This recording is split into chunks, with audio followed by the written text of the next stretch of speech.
6월 4일 친이재명계 국회의원 김남국은 자신의 페이스북을 통해 이재명 책임론을 비판했습니다.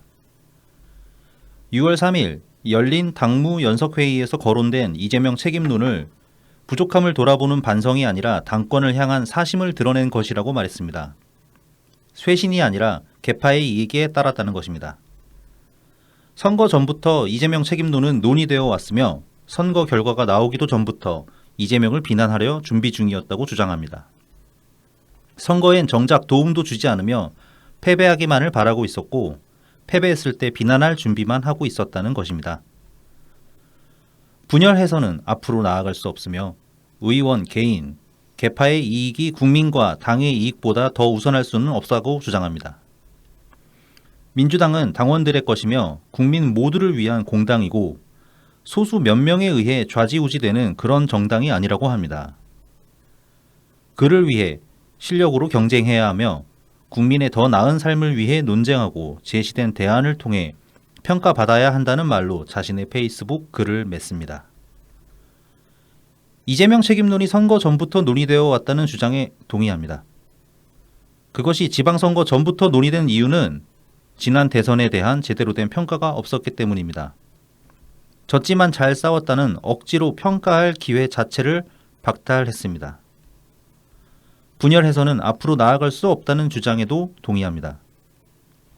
분열하게 된 이유는 이재명에 대한 의혹과 비판에 대해 제대로 된 해명과 반박이 아니라 의혹과 비판을 꺼낸 사람들을 악마화하고 고소고발로 억압했기 때문입니다. 민주당은 소수 몇 명의 이익을 위해 그들에 의해 좌지우지되는 정당이 아니라 당원들의 것이며 국민을 위한 공당이라는 원칙에 동의합니다. 지난 대선 이재명의 민주당이라는 말은 그 원칙에 정확히 위배됩니다. 대선 패배 이후 꾸려진 비대위조차 이재명의 주도하에 이재명의 입맛에 맞춰 짜여졌습니다. 비대위원장 박지현의 인선이 대표적입니다. 원칙은 훼손되었습니다. 국민의 더 나은 삶을 위해 논쟁하고 대안 제시를 통해 평가받아야 한다는 주장에 동의합니다. 그렇게 논쟁한 끝에 제시한 대안들은 이미 국민의 평가를 받았습니다. 다수의 국민들이 기본소득 같은 대안이 비현실적인 포퓰리즘일 뿐이라고 평가했습니다. 그 결과가 지난 대선의 패배입니다. 이재명을 지켜야 한다는 이번 지방선거는 평가받을 논쟁과 대안조차 없었습니다. 김포공항 이전 같은 앞뒤가 맞지 않은 말들을 상황에 따라 쏟아내기 바빴을 뿐입니다. 전당대회가 혁신을 위해 생산적인 논의의 장이 되어야 하며 그것을 통해 당을 새롭게 바꾸는 기회의 장이 되어야 한다는 김남국의 주장은 핵심을 명백하게 벗어났습니다. 이미 두 번의 선거를 통해 국민의 평가를 받았으며 투표를 통해 무엇을 잘못하고 있는지 국민들이 정확하게 지적하고 있음에도 이를 철저히 못 본 척하고 있기 때문입니다. 지금 필요한 것은 논의가 아닙니다. 이미 두 번이나 내려진 국민의 평가 속에서 명백한 메시지를 인정하고 받아들이는 것입니다. 이재명, 이 세 글자를 지운 반성문으로는 어떤 용서도 받을 수 없습니다. 안녕하세요. 오늘은 6월 10일 금요일입니다. 저는 나이브TV 블랙하우 BC입니다. 네, 오고맨입니다. 네, 아이고 김남국 의원 출세했네요. 예, 무려 우리 오프닝에 아니 뭐 이번 주에 이제 그 글 소재들을 찾다 보니까 마침 이렇게 착 이렇게 잘 차려진 밥상을 하나 저한테 주고 가셔가지고 아이고 먹어야지 뭐 이번 주 좀 일하고 한다고 바빠가지고 다르게 생각할 것도 없고 그냥 마침 그래 차려놓은 밥상인데 이거나 주워 먹자 그러고 이게 오프닝이 말입니다. 저희 항상 매주 올리는 에피소드에서 네. 가장 많은 분들이 절대 지나치지 않고 듣는 바로 그 앞부분입니다. 그 원래 그러면 안 되는데 이걸로 해가지고 이렇게 본 내용에 대한 어떤 기대감을 높여가지고 뒤로 갈수록 내용이 알차져야 되는데 이거 사실 그렇게 따지면 용두삼이라는 얘기 아닙니까 우리 방송이. 모르죠. 이제 오프닝이 듣고 나서 아 이거 안 들어도 되겠다 이러는지도 모르고 그러면 안 되는데 사실. 하지만 예, 저희 구독자분들은 오프닝 괜찮다고도 말씀 많이 해주시니까요. 감사할 따름이죠. 예. 뭐 하다 보면은 뭐 확장성이 생길 수도 있지 않겠습니까? 하지만 우리가 또 이렇게 확장성을 이렇게 바라는 그런 아니 그 확장성이라는 말을 이제 우리가 방송에서 안 해야 돼. 그 괜히 안 바란다고 얘기하는 것조차 이 새끼들 어떻게 떠보려고 이렇게 맞아요, 맞아요. 말을 안 해야 돼. 슬금슬금 이렇게 던지는 거라 그렇게 받아들이실 수 있기 때문에 맞습니다. 예. 아니 그냥 뭐 구독자가 늘든 줄든 신경 쓰지 않고 그냥 그렇죠, 그렇죠. 무덤덤하게 하도록 합시다. 예, 하지만 뭐 조회수 맨날 보고 있습니다. 재미는 있거든요. 예, 맞아. 숫자로 우르르 하는 그 재미가 있어요. 갑자기 확 튀면 뭔 일이지 싶기도 하고 그러니까. 네, 맞아요. 자, 오늘 뭐 전해드릴 소식이 굉장히 많은데요. 네. 일단 우리 뭐 오프닝을 그 전에 확 넘어갈 뻔했네.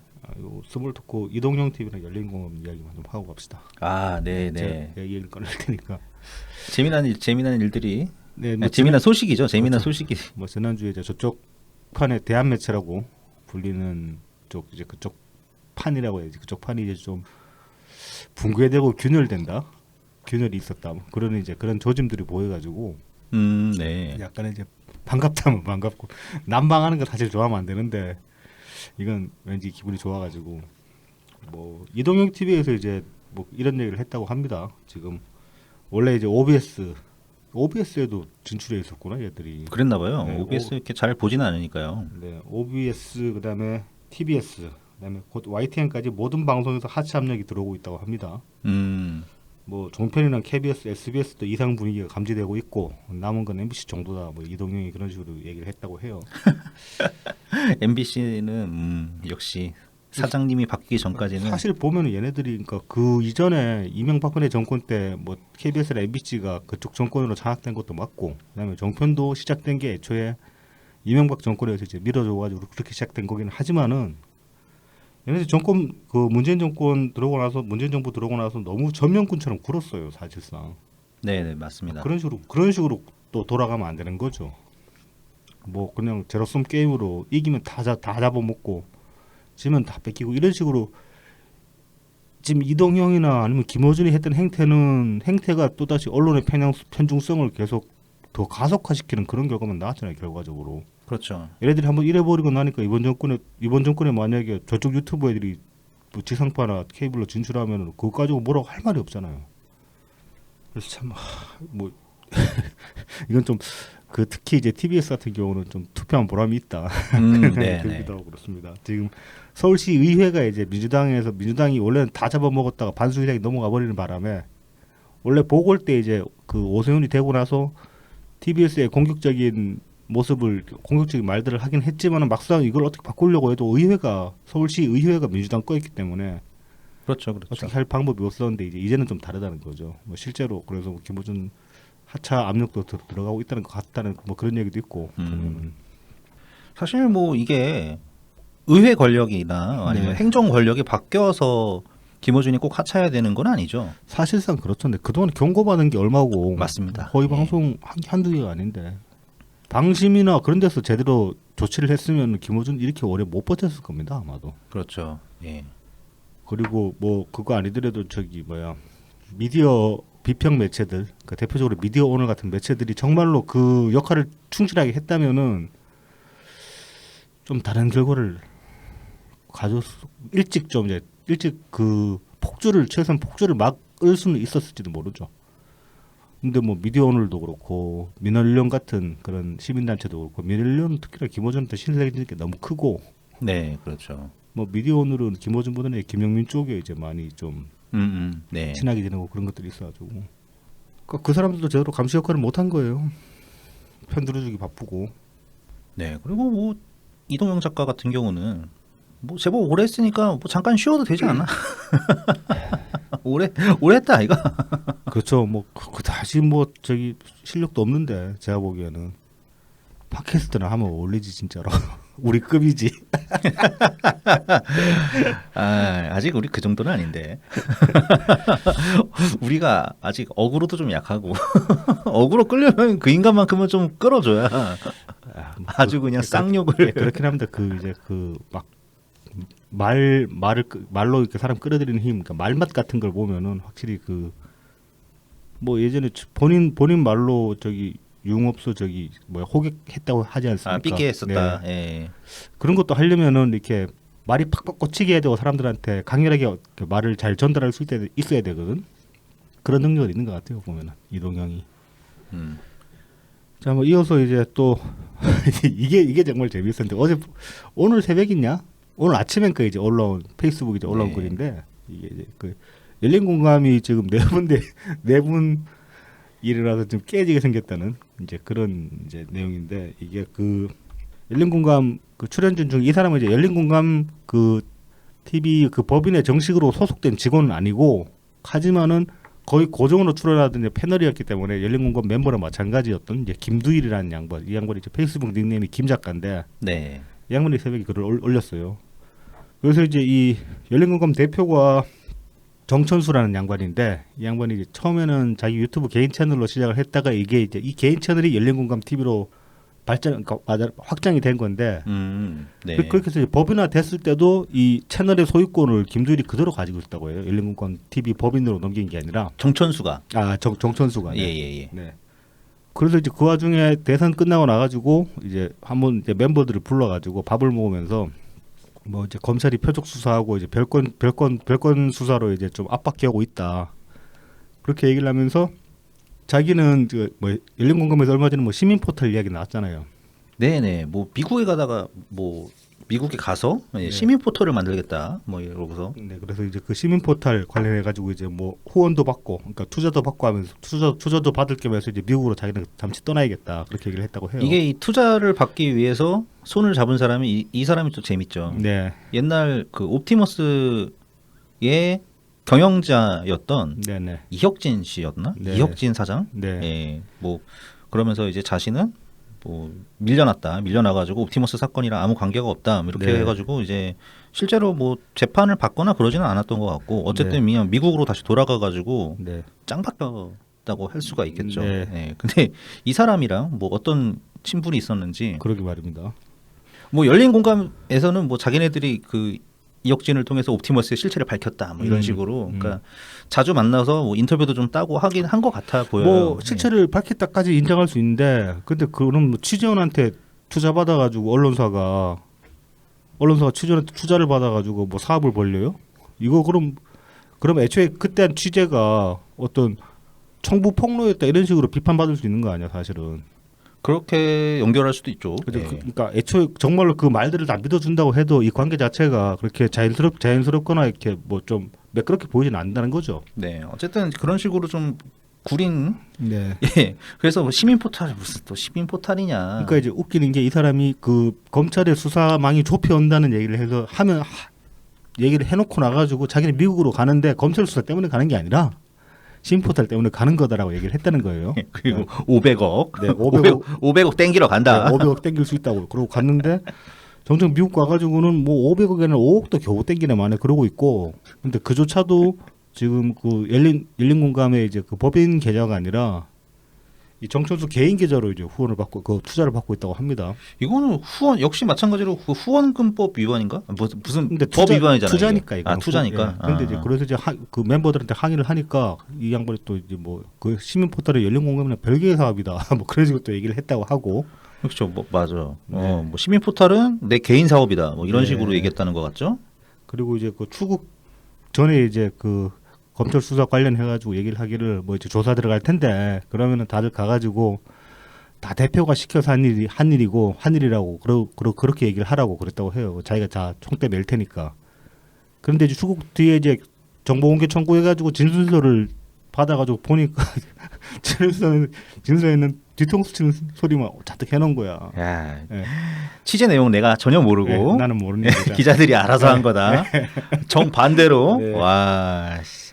그래서 이제 이게 다 드러나니까 이제 내부적으로 이제 들고 일어나잖아요. 그래서 지금 그럼요. 열린 공감 그 채널의 비번 자체를 잠궈버렸다고요. 비번 바꿔가지고. 야. 그래서 지금 이제 기존 멤버들은 열린 공감 TV 유튜브 채널에 접근을 못 하고 있는 상태고, 그래서 지금 그 이걸 올린 이제 김두일 씨도 이제 자기 유튜브 채널이 있는데 그 김두일 TV가 지금 이제 피난처로 활용이 되고 있다고 합니다. 네네 그렇군요.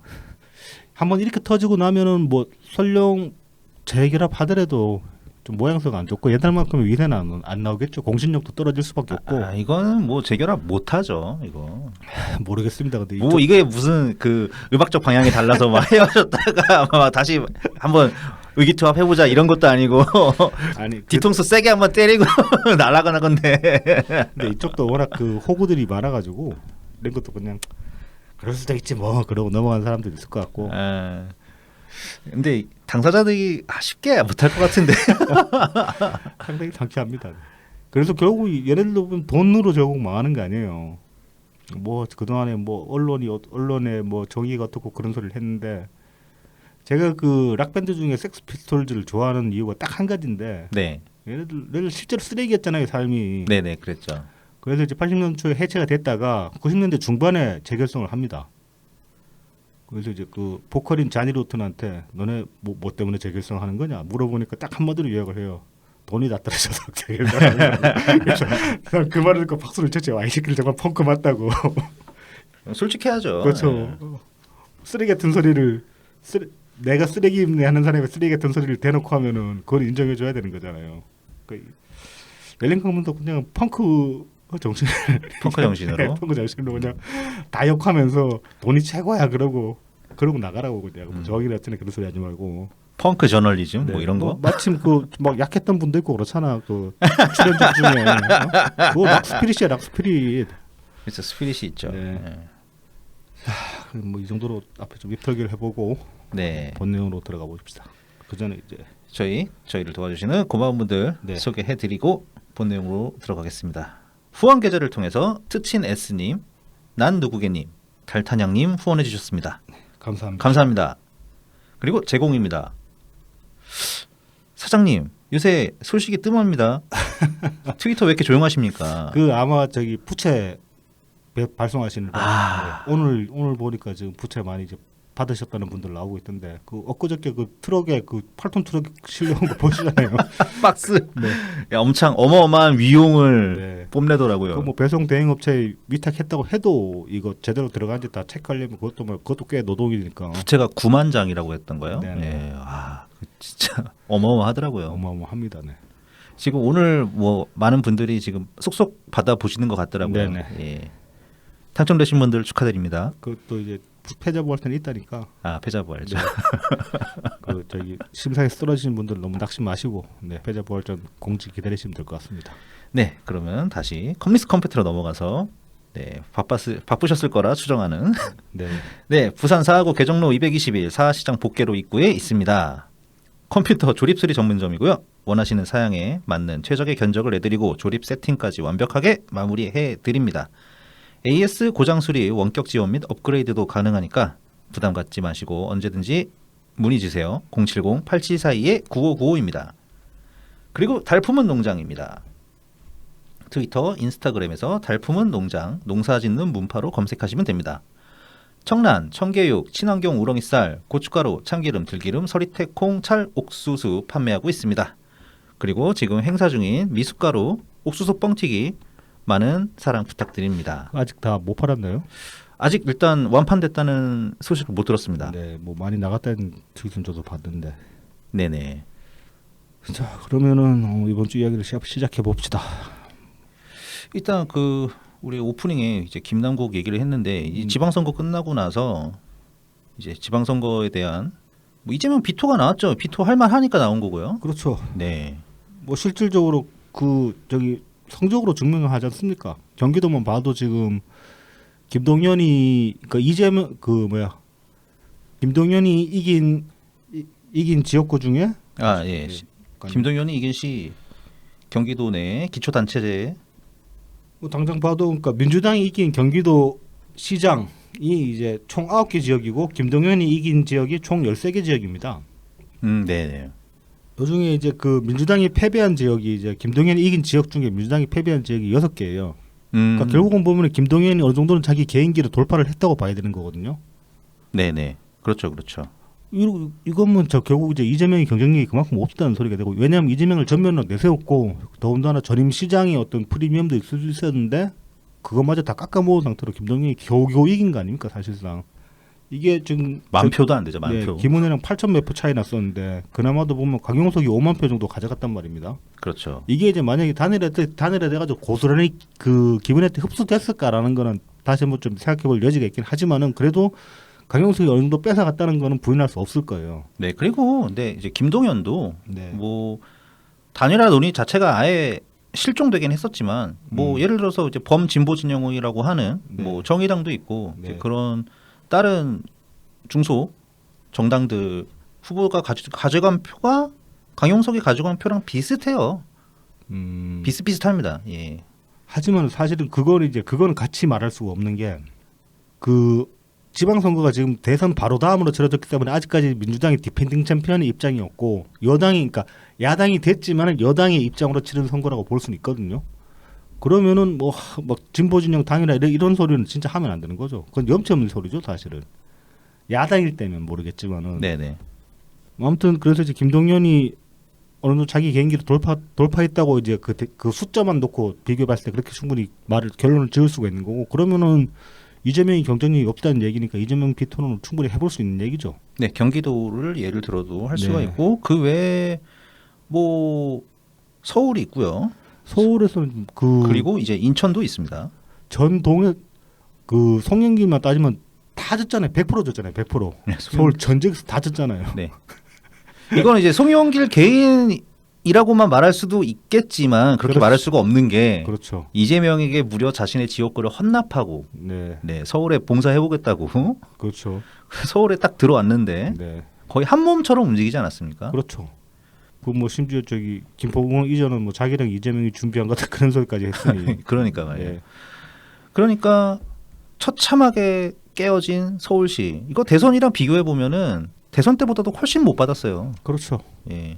그러니까 대선에서 그건 뭐 여러 가지로 분석해 볼 수 있겠지만은 우리 같은 이제 대통령 지지자 입장에서는 단순하게 답이 나오잖아요. 네네. 문재인 정부 프리미엄이 사라지니까 이게 민주당이 진짜 지금 민주당이 경쟁력이다라고 이제 그렇게 얘기를 할 수 있는 거죠. 네, 그렇게 생각할 수도 있고 그 다음에 그나마 대선 때 간신히 잡아놨던 것조차 다 잃어버렸다. 네. 네. 그 이제 서울은 아니지만 이재명이 개항에서 보이는 그 점령군스러운 행동 같은 것도 좀 작용했을 거라고 봅니다. 네, 그렇습니다. 자, 그래서 아까 이제 오프닝에서 이제 김남국 의원 얘기를 하다가 이제 나온 건데 사실 가장 빠르게 신호탄을 올린 거는 이원욱 의원이었습니다. 네. 의외였죠, 좀. 예, 좀 갑작스럽고 네. 왜 이 사람이 네. 이런 거고 네. 이분 근데 글을 올린 시간이 참 정말 그 생동감이 넘치더라고요. 첫 글이 이거였습니다. 딱 한 문장. 네. 이재명 친구 상처뿐인 영광 축하합니다. 이거 하나 딱 올렸어요. 네. 이게 몇 시였냐면은 12시 27분이었습니다. 한밤중에. 한잔하고 올렸나 본데. 그랬을 수도 있죠. 네. 그러니까 막 댓글이랑 문자가 막 폭발했나 봐요. 그 새벽에.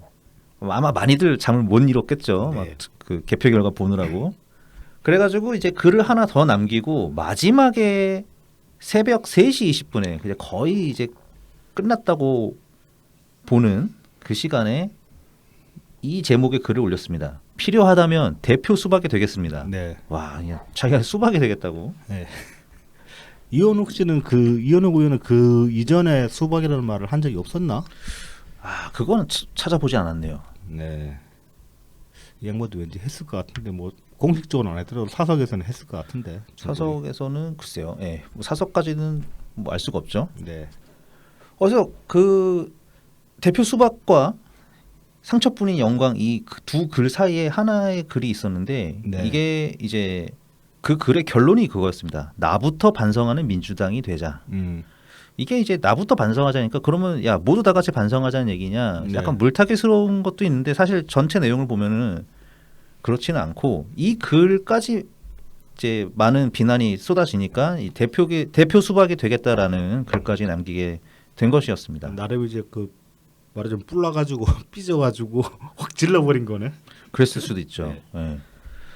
그래서 뭐 그 외에 뭐 이낙연 전 대표 지난 SNS에 글을 남기신 거 소개해드렸었고요. 네. 그 외에 뭐 홍영표 의원, 뭐 김종민 의원, 윤영찬 의원, 네. 뭐 그렇게 많은 분들이 이제 글을 SNS에 올리기도 하고. 뭐 이제 홍영표 의원 갈수록 좀 수위가 강해지는 것 같고 그러니까 처음에는 좀 이렇게 약하게 시작해가지고 슬슬 수위를 올리는 그런 느낌이 있죠. 네. 지금 보면은. 그래서 이제 이분들이 올린 글에 거의 공통적으로 보이는 거는 일단 이겁니다. 대선에 대한 냉정한 평가가 없었다. 네, 평가 없이 그냥 졌지만 잘 싸웠다. 네, 그러니까 이재명으로 단결해서 뭐 개혁과 혁신 네. 하자. 이걸로 이제 지선까지 그냥 밀고 나간 거예요. 그렇죠. 그 결과가 이제 이번 지선 결과입니다. 네. 이렇게 볼 수 있어요. 네, 근데 이제 여기에 대해서 이제 그 친 이재명계라고 하는 사람들의 반발이 아주 가관이었습니다. 네, 그래서 제가 조금 정리를 해봤는데요. 일단 이제 양문석 씨입니다. 이분은 이번 지방선거에 경남도지사 후보로 출마를 했었더라고요. 그렇죠. 뭐 이낙연 대표 공개적으로 비난까지 했었고 오지 마라 그러고. 이분은 이제 전 그 방통위원이었고, 네, 그 다음에 KT였나? 이 룸살롱 접대를 받으셨다고. 네. 하여튼 피감기관이었는데 당시에 음. 감사 때. 네, 그래서 피감기관으로부터 룸살롱 접대를 받았다. 네, 네, 이분이 이제 이런 글을 남겼죠. 그렇게 나불대며 찍고 까부는 당신들은 이렇게 될 동안 뭐 했는데? 계속 까고 있었습니다. 네. 네, 계속 까고 있었고요. 그 다음에 뭐 고민정 양문석 이 양반은 또 오늘도 헛소리 해가지고 또 연락이 까이고 있죠 지금. 네, 얼마 전에 트위터 입성하셨더라고요. 네. 네. 뭐 해가지고 뭐 자기가 뭐 예의가 어쩌고 그러면서 뭐 자기 예. 아, 그래서 맞아. 저도 댓글을 달았죠. 네. 참 그 김경수 지사가 뭐 좀 마음에 안 드는 구석도 있고 그랬지만은 참 김경수 지사 그렇게 그 이상한 저희 공작질 아닙니까 사실 공작질로 그렇게 날리고 나가지고 거기다가 그 자리에 대신해서 앉힌 게 이딴 인간이니까 참 아휴 이게 참 얼마나 질 떨어지게 된 건지 수준이 얼마나 떨어진 건지 그런 생각이 드네요. 뭐 옛날 그 한겨레였나? 오마이였나요? 네. 그 덤벼라 문바들하고 이 정도 수준 아닙니까? 그래도 거기는 결국 그러다가 꼬리 내리지 않았나 그때? 거기는 이제 목구멍이 포도청이라서. 네. 얘도 뭐 목구멍이 포도청이어야지 지금. 아니 뭐 얘는 돈은 딴 데서 받겠죠. 어디 뭐 돈줄이 있나 보지 진짜. 아니 뭐 방통위원까지 했는데 뭐 자기 밥벌이 정도는 뭐 알아서 하겠죠. 예. 하긴 뭐 룸사롱도 가고 그러는데 뭐. 자, 그다음에 이제 이분 재밌죠. 최민희 네. 전 2등 아니, 남양주 시장 후보입니다. 그 전에 이거 잠깐 짚고 가야겠는데 왜 고민정은 패스합니까? 아, 고민정 지난주에 우리 다 얘기해가지고. 예. 고민정 의원은 우리 지난주에 다 소개해줬고. 그 뒤로는 별다른 움직임이 눈에 띄는 움직임이 없었나요? 뭐 하나 있었는데요. 네. 그냥, 좀 귀찮습니다. 잔잔바리라서. 잔잔하신 분이라서. 네. 예. 이런 분 소개해드려야죠. 예. 아주 따끈따끈한 네. 남양주 2등 후보. 네. 이분이 아마 이제 개표 끝나자마자 그 6월 2일에 아마 첫 글이 이거였던 걸로 기억하는데요. 네. 남양주 시민의 준엄한 질책을 받아들이겠는데 그 질책이 전임 시장이 전임 시장의 뭐 그렇죠. 실체, 네. 잘못된 시정에 대한 네. 뭐 평가를 네. 자기가 담담하게 받아들이겠다 뭐 이런 식으로 네. 첫 번째 그런 글을 썼어요. 네. 그다음에 두 번째 글은 또 뭐냐면은 그 비대위원장끼리 싸움이 네. 선거 막판에 남양주시에 네. 영향을 미쳤다. 네, 이런 얘기를 했고요. 네. 그 다음에 이제 뭐 이렇게 그 갑론을박 그 지선 평가에 대해서 네. 갑론을박이 이제 나오니까 네. 이제 그 이상한 글을 썼죠. 이제 개파 내려놓기를 하자. 네. 뭐 당권 투쟁하지 말자. 네. 특정인을 옹립하거나 비토하지 말자. 그다음에 마지막에 일어나라 깨시민들이요. 아이씨. 지는 그동안에 뭐 똥파리 소리 실컷 해놓고 뭐 이제 와서 뭐 하지 말래 그렇게. 네. 그만큼 똥파리 소리 했으면은 막 앞장서서 똥파리 소리 하고 다녔으면은 이제 그 블로우백을 받을 때가 됐잖아. 네. 그래서 이제 최민희 씨 같은 스타일은 이런 거죠. 그러니까 뭐 뒤에 이제 정청래도 나오는데 정청래는 이렇게 말했어요. 정청래는 이제 누워서 침 뱉게 하지 말자. 뭐 이런 말 네. 했고요. 그러니까 이런 사람들의 스타일은 좀 약간 물타기성. 그렇죠. 예. 뭐 싸우지 말자 뭐 그런 거고. 싸우지 말고 야, 왜 이재명 까냐? 우리가 다 잘못했지 뭘. 네. 뭐 이런 얘기죠. 이제 거기에 비해서 이분은 이제 뭐 원래 거침없는 분이었죠. 네. 손혜원 씨.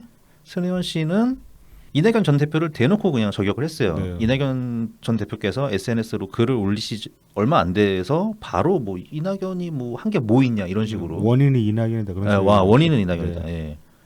예. 이분 웃기죠. 이번 지선 때 목포에 내려가 있었다고 하더라고요. 그렇죠.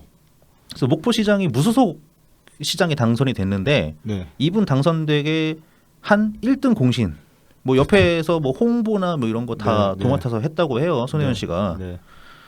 해당 행위죠. 저는 우리 당원 맞는 건데. 당원은 아닐 것 같긴 해요. 네. 근데 열린민주당이랑 같이 합당을 해버렸으니까 지금은 민주당원이 됐을 수도 있죠. 근데 뭐 어찌됐든 간에 해당 행위든 아니든 해당 행위면은 그러니까 이게 당원이면 해당 행위가 되는 거고 당원이 아니면은 무엇이 뭐 남의 당 이야기를 그렇게 뭐 감나라 배나라 하고 있냐고. 그냥 무소속 그 당원 아니라서 예를 들어서 무소속 시장 선거운동 한 거면은 그냥 무소속답게 살라고. 뭐 자기랑 친분 있는 사람인가 보네 목포시장이 지금. 예, 그리고 뭐 목포는 이제 자기가 거의 뭐 뼈를 묻을 그럴 동네 아닙니까? 그 예. 땅 산 게 있어가지고. 예. 이게 뭐 잠깐 그냥 TMI로 약간 짚고 넘어가면은 일단 뭐 손혜원 씨가 그 목포에 그 거기가 그 무슨 구시가지라고 그랬죠 옛날. 옛날에 그 적산가옥들. 적산가옥들. 예, 그러니까 일본인들이 살다가 남겨놓고 간 그냥. 그 그런- 지금 말씀 꺼내가지고 저도 문득 그 생각인데 이거 그러면은 이거를 좀 저기 뭐야 비판적인 시각으로 보면은 이거 그거야 좀 개발업자가 시장 후보랑 유착해가지고 밀어준 거야 선거 때. 네 맞습니다. 그러니까는 이게 손혜원 씨가 국회의원일 때도 문제가 됐던 건 뭐냐면은 네. 어쨌든 그 지역을 뭐 어떤 관광 단지화 시켜가지고 그 다음에 이제 어떤 역사의 한 장면이니까 네. 그거를 잘 보존을 해가지고 어떻게 뭐 관광 지역으로 개발을 시켜보겠다. 네. 뭐 그런 의도나 이런 건 다 좋아요. 근데 자기 돈을 거기 태우면 안 되지. 자기 돈 태우는 것도 문제고 네. 그리고 자기 신분이 문광희 소속 국회의원이었다는 얘기죠. 그렇죠. 예, 이건 이게 제대로 이해 충돌이죠. 그렇죠. 이게. 그러니까 거기서 자기 돈 안 태우고 자기 지인들 안 끌어들였으면은 그거 참 괜찮은 사업일 수 있죠. 근데 그거 한 지 얼마나 됐다고? 그러니까. 아직 그 재판 중 다 안 끝났죠 아마? 그 완전 끝났나? 재판 끝나진 않는 뭐 확실하게 모르겠네. 예. 그런데도 불구하고 와 목포시장 당선시켰어. 네. 이건 더 심각한 겁니다. 이거는 그거지. 그 동안에 지금 민주당이 그 저기 뭐야 정치 혐오자들 상대로 영업해온 그 메뉴 중에 하나가 나오는 거죠. 그러면 이제 개발업자, 네. 지역 토랑 유착하는 정치인. 손혜원이 토인데 손혜원이 개발업자인데 시장이랑 붙어 먹었네 이제. 그러니까 하여튼 이 사람은 그러니까 공공 의식이 진짜 없어. 네, 공사 구분이 안 돼요. 공사 구분이 안 돼. 자기랑 친하면 네. 다 정이고. 네. 그리고 나는 선이 네. 선한 사람. 그렇죠. 예. 하여튼 잠깐 이제 손혜원 씨 TMI 잠깐 다뤘고요. 네. 그 다음에 나 이분 국회의원인지도 몰랐어. 이모경 그러니까 이 형부터 갑툭튀해가지고 네. 엄청 막 한동안 광분해가지고 혼자 막 칼리고 들고 있더라. 아니 정리하다가 네. 이 사람 근데 뭐 하는 사람이지? 보니까 국회의원이래. 광명갑 국회의원입니다. 이모경 씨. 네. 네, 이분은 이런 말을 남겼어요. 기호 1번 달고 패배한 이들의 눈물과 이겼어도 가슴 저린 자들의 심정도 헤아려 달라. 강도 당한 자들에게 얼마를 잃어버렸나 보다 다친 곳은 없는지 물어봐 달라. 그러니까 선거에서 패배한 게 왜 강도당한 거죠? 그러니까요. 그러면은 저기 뭐 국힘당 찍은 사람들이 강도야? 그러니까 그 사람들한테 표를 맡겨놨어? 그러니까 말입니다. 이게 그러니까 뭐 예를 들어서 강도는 국민의힘이라고 치자고요. 네. 그럼 국민의힘에 표를 준 국민들은 뭐 도둑질을 방조한 아니 사람들이지. 이 비유 자체가 지금 전혀 성립이 안 되는 비유죠. 그러니까. 가게가 두 개가 있는데 A 가게랑 B 가게가 있는데 A 가게보다 B 가게가 물건을 더 팔았다고 칩시다. 그럼 A 가게 사장이 B 가게가 우리 가게 손님들을 강도질해 갔다 그렇게 얘기할 수 있나? 아니면 증거를 대야지. 얘네가 뭔가 이제 상도덕을 어긋난 아니면 법을 위반하는 그렇죠. 행위를 해가지고 손님을 뺏어가서 그렇죠. 물건을 더 팔았다. 그렇죠. 뭐 이런 뭐 증거를 대든가. A 가게 앞에서 몽둥이 들고 서가지고 여기 오면 죽여버린다 그래가지고 쫄아서 B 가게로 갔다든가. 아니면은 뭐 민주당이라는 가게에서 불량식품을 판다 이런 식으로 허위 사실을 유포했다든가. 네. 뭐 그런 명백한 행위가 있어야 되잖아요. 근데 무슨 감성파리에다가 뭐 강도당 니들 강도당한 게 아니고 그냥 발렸어요. 그렇죠. 발린 거죠. 예, 발려놓고서는 뭘. 그러니까 뭐 패배한 이들의 눈물, 뭐 이겼어도 가슴 저린 심정 다 좋습니다. 그러니까 이 심정들을 제대로 헤아리려면 왜 졌는지를 철저하게 따지는 게 그게 가장 맞는 거예요. 이 사람들한테 대한 예의인 거고. 그리고 표를 안 준 국민들의 마음을 헤아리는 게 국회의원들의 할 일이 아니겠습니까? 그렇죠. 예, 이게 정치인들이 하는 일이지. 우리 안 찍어주면 날강도 뭐 이게 말이 되는 소리냐고. 이거 웃기는 얘기입니다. 이게. 양반들 트위터에서 그러니까 사람들한테 두들겨 먹고 싸우고 그런 것 같은데 참 꼴이 참 우습더라고요 보니까. 네. 그다음에 이제 정치인은 아닌데 네. 제가 이제 최근에 단계를 들어갔다가 본 네. 어느 이재명 지지 성향 권리당원의 글입니다. 네. 이재명은 개항에서 이겼습니다. 네. 이재명의 승리가 바로 민주당의 승리 아닙니까? 뭐 그렇다 합시다. 뭐 이거 김어준의 그 경기도를 이겨서 반반처럼 보인다. 뭐 이거보다 더 심한 것 같아. 뭐 반박하기도 귀찮고. 그렇다 합시다. 네. 민주가 이겼네. 민주긴 잘했네.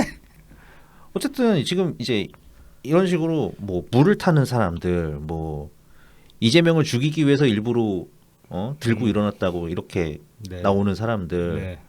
한마디로 이제 그 지난 대선 때 원팀의 연장이죠. 네. 그래서 이 분위기가 이제 6월 3일에 있었던 민주당 당무위원과 국회의원이 모인 연석회의에서 이어졌는데요. 네. 일단은 대표 주자들은 좀 말을 아꼈다고 합니다. 그래서 대표 주자라고 하면은 이제 당 대표 출마급 뭐 홍영표 의원이라던가 전해철 의원 그리고 이제 당사자인 이재명 의원은 아예 여기 참석을 안 했고요. 아 이제 이재명 의원이구나. 그 참 입이 안 붙네. 아 그러네. 난 너무 자연스럽게 붙어버렸네. 하여튼 예, 이재명이 네. 이재명은 이제 참석 안 했고요. 네. 그 다음에 이제 이재명의 최측근 실인회라고 하죠. 정성호 의원을 비롯한 이제 김남국까지 네. 거기도 일단은 말을 안 했다고 합니다. 네.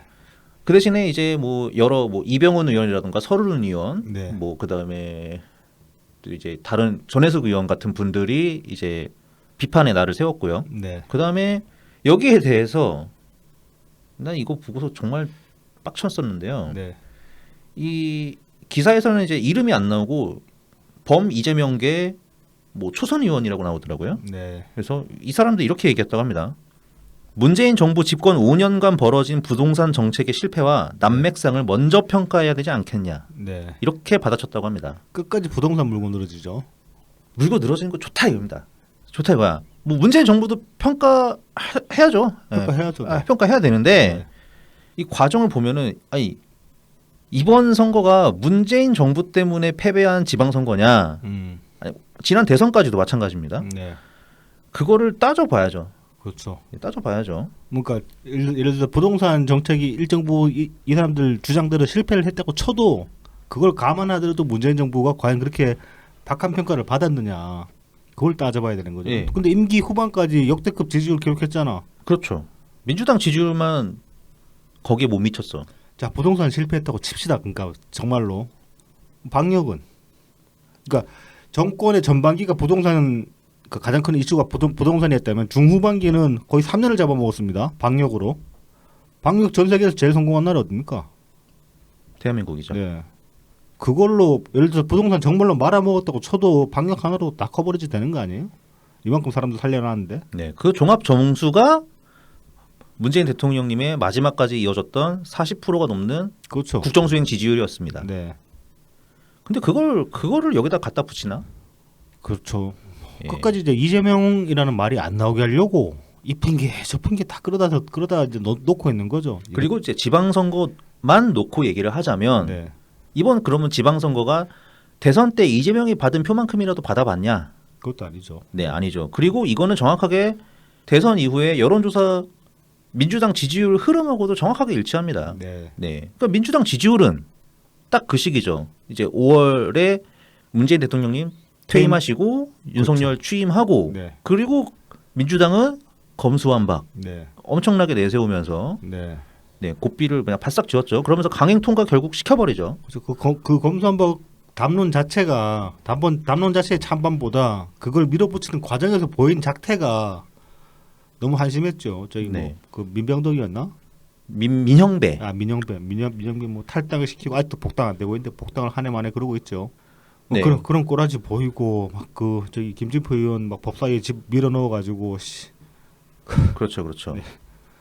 그리고 윤석열 정부 이제 시작하니까 인사청문회 있었는데 뭐 그렇죠. 한동훈 찍어내 보겠다고 한동훈 장관 지금 네. 장관이죠. 네. 한동훈 장관 찍어내 보겠다고 인사청문회에서 온갖 추태는 다 보이고 아주 개망신을 당하긴 하고 개망신을 네, 그렇죠. 당하고 뭐 그런 분위기 속에서 민주당 네. 지지율이 떨어지면서 네. 여기서 이제 딱 지방선거 앞두고 이재명이랑 송영길이 셀프 출마를 딱 하게 되는 거 아닙니까? 그렇죠. 네.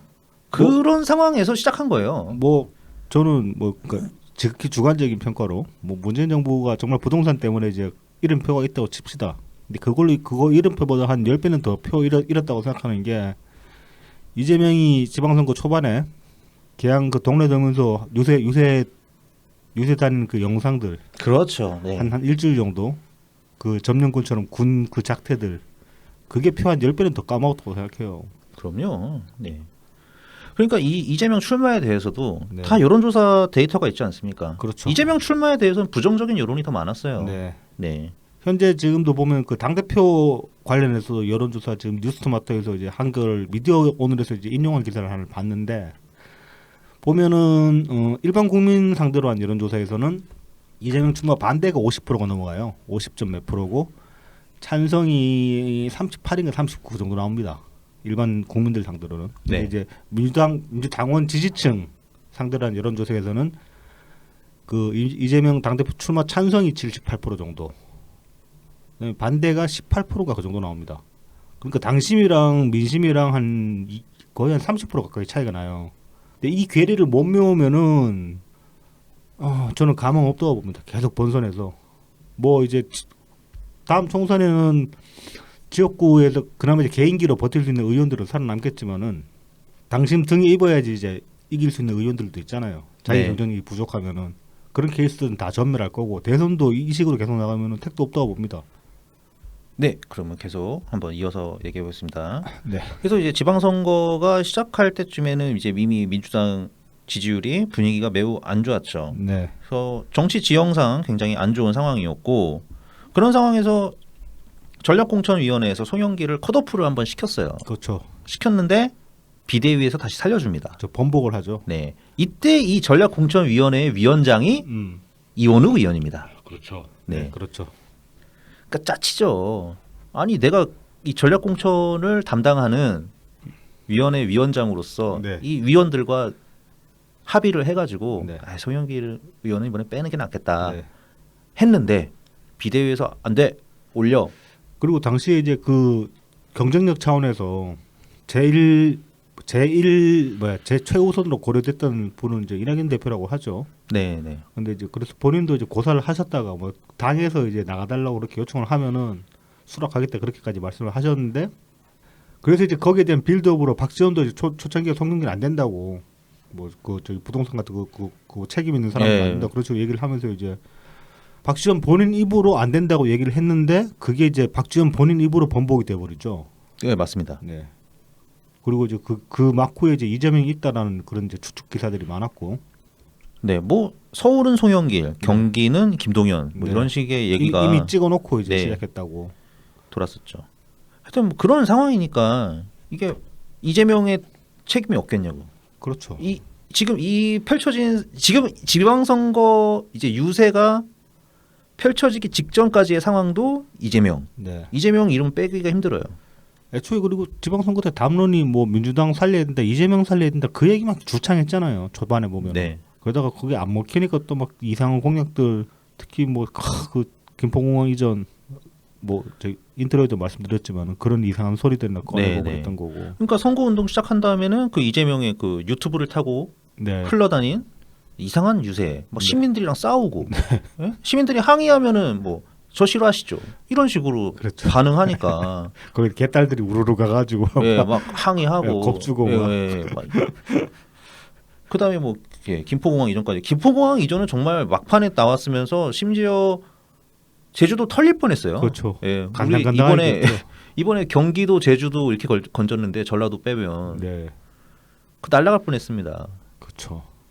그러니까 그런 상황에서 그러니까는 한마디로 이재명을 올린 이유는 뭐냐? 이재명을 통해서 이재명이 광역 스킬인 거죠. 네. 이재명을 브랜드로 해가지고 전국에 있는 후배들의 기세를 올려주겠다. 네. 이런 식으로 이재명을 개항을 해 꽂았는데 뭐 마이너스 효과만 쌓아놓지 그렇죠. 않았습니까? 디버프만 연락해 예. 뿌려댔죠. 네네. 그러니까는 결국은 뭐 오지 말라고 하는 곳도 있고 네. 심지어 그냥 이재명 자체가 아예 갈 생각도 안 한 것 같고 일단 여론조사가 너무 안 좋았으니까 네. 결과야 뭐 10% 정도 차이로 이겼지만 그렇죠. 뭐 딱 붙었었죠 여론조사 장으로는 네. 분위기 안 좋으니까는 그냥 거의 개항 의뢰만 있었고 이건 뭐 말하자면 방향전주라고 꽂아놨는데 무슨 농약이 같은 게 분무형 농약을 꽂아놓으면서 이런 템이 되는 거지 뭐. 그렇죠. 네. 근데 그런 이재명을 누가 등 떠밀었냐 아무도 없어요. 이재명계 의원하고 당 지도부 그러니까 비대위죠. 비대위 몇몇밖에 없죠. 김종민 의원 피셜로 하면은 비대위 안에서도 심지어 찬성하는 사람이 거의 없었다는 거 아닙니까? 그렇죠. 네. 이런 거 따져 보자는 겁니다. 지방선거 평가를 하자는 거는. 하도 그 딴소리들을 해대니까 거기다 뭐 이재명은 뭐 당이 불러서 나갔다 그런 소리를 하고 있잖아요. 끝나고 나니까.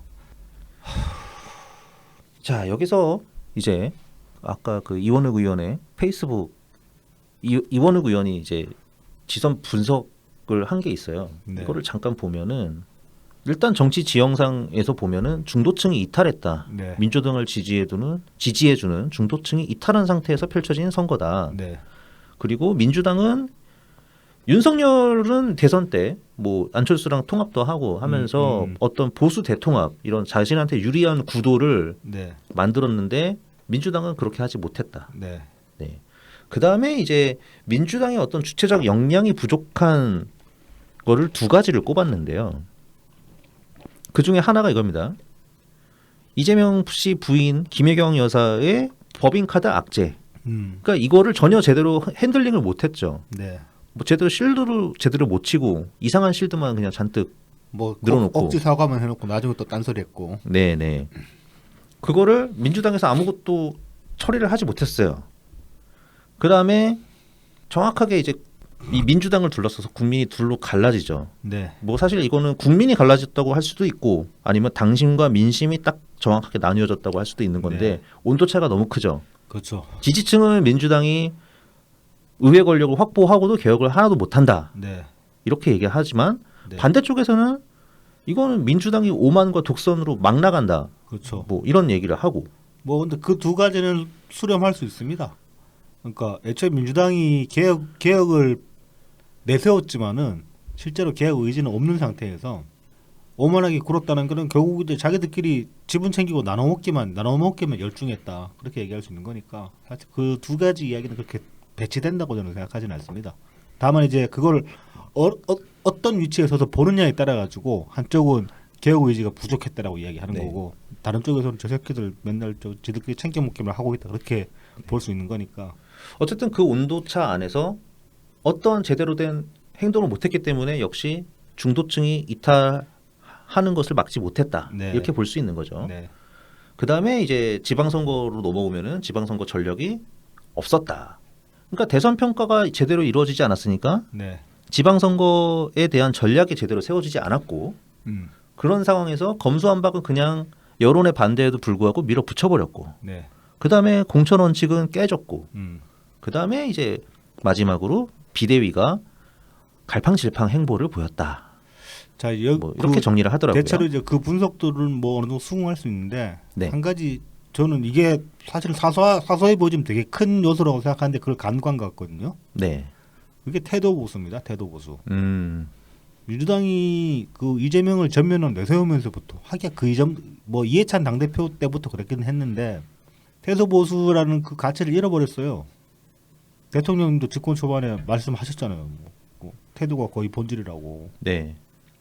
그러니까 태도 보수라는 측면은 뭐 제대로 표현되진 않았지만 만약에 이 이원욱 의원의 지선 분석 틀 안에 집어 넣어본다고 하면은 오만함에 가깝죠. 네. 주체적 역량이 부족했다는 거에서 아마 거기에 아니, 포함을 수 저는 있지 않을까 싶네요. 그것보다는 그 일반의 인식에 이제 오만함으로 보였다는 거. 네. 거기에 보면 거기에 이제 태도 보수라는 그 내용도 들어갈 수 있다고 생각하는데 네. 이재명 특히 이제 이재명을 내세우면서부터 그게 더 심해졌잖아요. 맞아요. 네. 네. 막무가내가 돼버렸죠. 막 뭐라고 막그 저기 막 쌍스러운 말도 던지고 거기다가 네.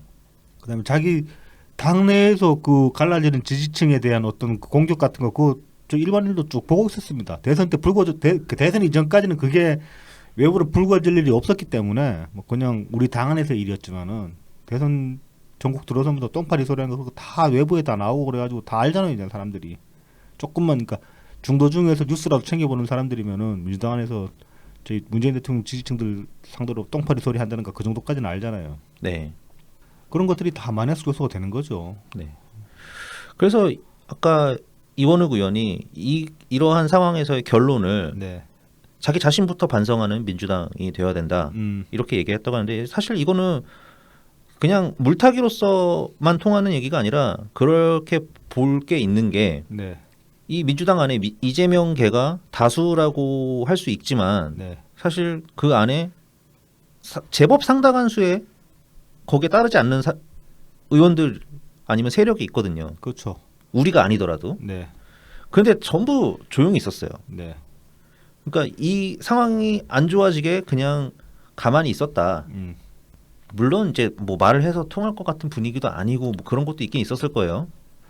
그러니까 말하자면 당내에서 마이크가 없는 우리들만 떠들었고 예, 예. 마이크 자기 자리에 마이크 하나씩 있는 사람들은 다 입 다물고 있었던 거죠. 네. 그만큼 사실 지난 대선도 그렇고 네. 이번 지방선거도 그렇고 네. 민주당은 원팀이었습니다. 네. 이만한 원팀이 없었죠. 예, 이만한 원팀 없었어요. 예? 하긴 17년 때는 원팀이긴 했다. 17년 때는 원팀이었죠. 17년 때는 당연히 원팀이었고. 네. 근데 2017년 그 이전 심지어 그 총선에서 다시 제1당이 됐던 그 총선 있죠. 김종인 그 비대위원장 16년, 시절. 예, 16년. 그때만 해도 원팀 아니었어요. 그렇죠. 깔 거 다 깠죠. 김종인 얼마나 까였습니까? 우리도 깠지만. 그렇죠. 네. 원팀 아니죠. 뭐 이해찬은 막 탈당해가지고 무소속으로 나오고 막 그렇죠. 네. 난리도 아니었죠. 네.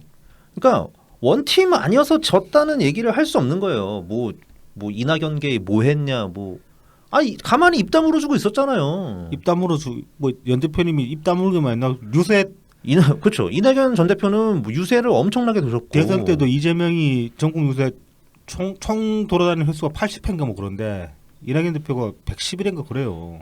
횟수가 더 많습니다. 그리고 이동 거리 따져봐도 이낙연 대표가 훨씬 길고 그다음에 이번 지선 때도 이재명은 경기 권역을 벗어난 적이 별로 없습니다. 그렇죠, 그렇죠. 그 경기 권역 벗어난 게 총 합해가지고 8번인가 뭐 그 정도 된다 그러는데 이낙연 대표가 그 코로나 때문에 코로나 감염되셔가지고 그 일주일 동안 이제 격리하시고 그래서 이제 격리 때문에 그것 때문에 좀 스타트가 늦어진 것도 있거든요. 물론 이제 그 즈음에 보면은 그 김민석이 이제 뭐 이낙연 대표한테 요청 드렸다 그런 인터뷰 나오고 한 이틀 뒤에 이제 시작하시긴 했는데 아마 그 이전에도 코로나 아니었으면 더 일찍 시작하셨을 것 같아요. 지원 유세를. 그럼요. 네. 근데 그 격리 끝나고 나서 한 8일 9일 정도 이제 쭉 도셨잖아요. 전국을. 그 횟수만 따져도 이재명보다 더 많습니다. 근데 이낙연 대표가 안 하고 뭐 이낙연 대표는 열심히 하셨어요. 하실 만큼 하셨어요, 진짜로. 우리한테 오히려 저기 뭐야 서운을 우리가 욕은 안 했지만은 네. 그것 때문에 이제 덜어는 그 지지층 중에 덜어는 부역한다고 떠나간 사람도 있고 그랬잖아요. 그런 것까지 다 감수하면서 하셨다고. 그러니까 이 이상 어떻게 해줍니까? 그러니까 그 이상 어떻게 해줍니까? 예. 니네가 질만해서 진 거예요. 그렇죠. 예. 결국 이제 우리가 찍어줘서 졌다고 또 이렇게 툴툴 댈 텐데 그거는 우리가 안 찍어준 우리 잘못이나 니 표를 못 받아간 니들 잘못이지요, 이 사람들아. 뭐 우리한테 표만 꺼놨어, 진짜로. 뭐 아이스크림이라도 하나 사주든가. 그러니까 수박 바라도 사주든가, 내가 수박 바라도 사주고 수박 소리를 하든가. 그래, 맞아요. 응? 수박바 그 수박씨 초콜릿이야 맛있어. 지금도 나오나? 나올 겁니다. 예. 그러니까 니네야말로 예? 전당대회에 이재명 당대표 아니면은 이재명 말고 다른 놈이라도 네. 예? 이재명계 누군가를 당대표 안 치고 싶어가지고 그리고 이 지방선거 패배의 원인을 이재명한테 가지 않게 하려고 네. 억지로 반대 논리를 만들어가지고 네. 하는 거 아니냐 이렇게 되물을 수 있는 거죠. 그렇죠. 그리고 김남국 이제 욕 나올 뻔했네. 그 무슨 뭐 사전 기획이야? 뭐 이재명 비토를 그걸 왜 하냐고 뭐하러?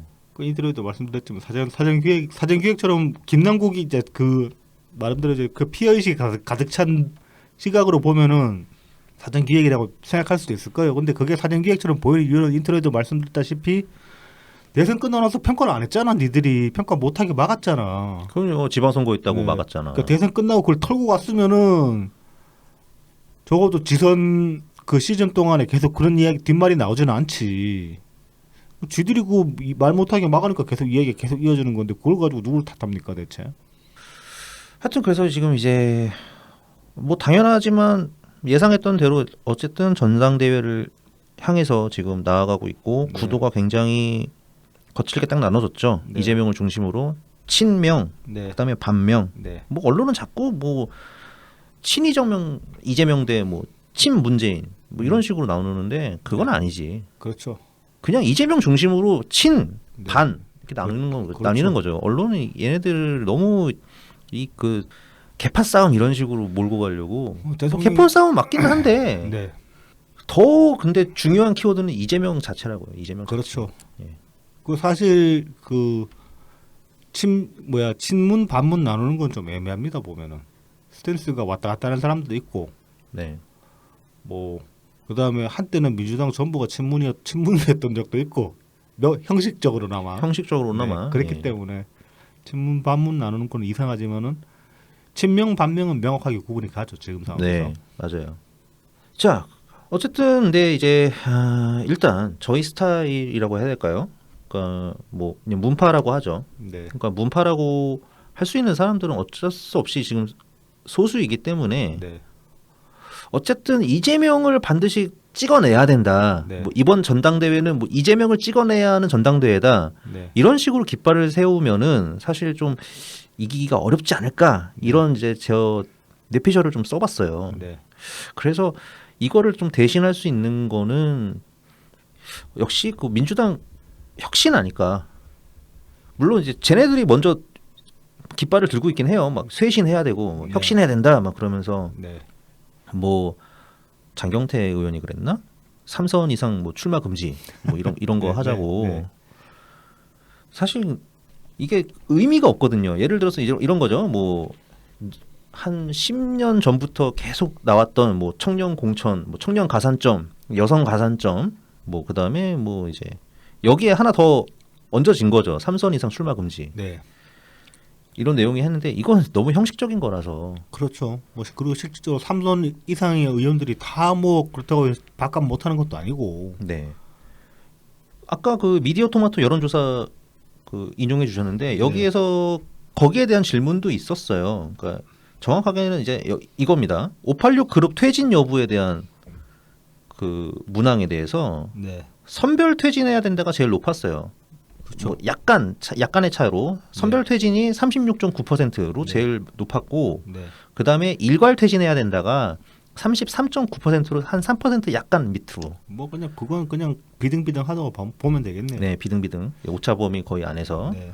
그다음에 퇴진 자체를 반대하는 사람은 거의 없네요. 14.8%. 네. 그러니까 어쨌든 책임 있는 부류죠. 지금 586 그룹이라고 하면은 네, 선수도 제법 있고. 줄으니까 어찌됐건 네. 간에. 줄으니까는 이제 그만큼 어떤 책임의 결과에 대해서 책임을 지는 자세를 보여야 되지 않겠냐 이런 네. 분위기는 있는 것 같습니다. 자, 그러면 근데- 이제 그거지. 그 결과가 뭐에 대해서 책임을 져야 되느냐?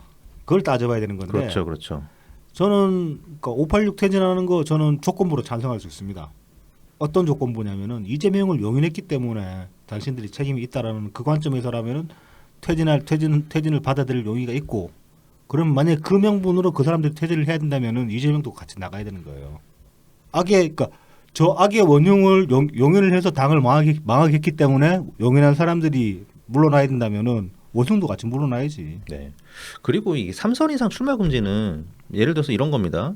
이거랑 좀 비슷하다고 할 수 있겠어요. 예전에 그 김한길 안철수 그 당대표 체제 때 네, 그 지방선거에서 기초의원 무공천 네, 네, 그런 얘기가 있었잖아요. 네, 그러니까 뭐 그 중앙당 권력 내려놓기 네, 뭐 이런 차원이었죠. 네, 이거 완전히 무시당했잖아요. 그렇죠.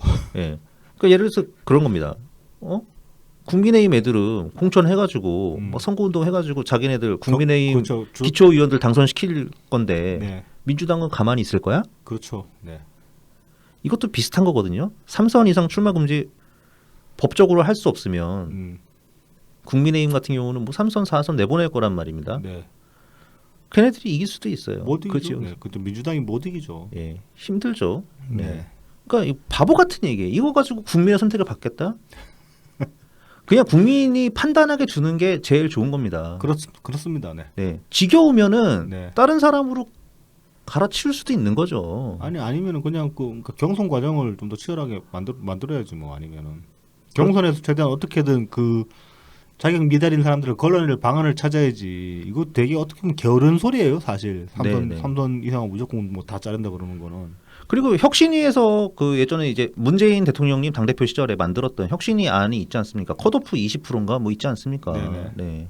차라리 그거를 잘 더 손을 봐가지고 잘 작동하게 하든가. 그렇죠. 무슨 뭐 3선 이상 출마 금지 뭐 이런.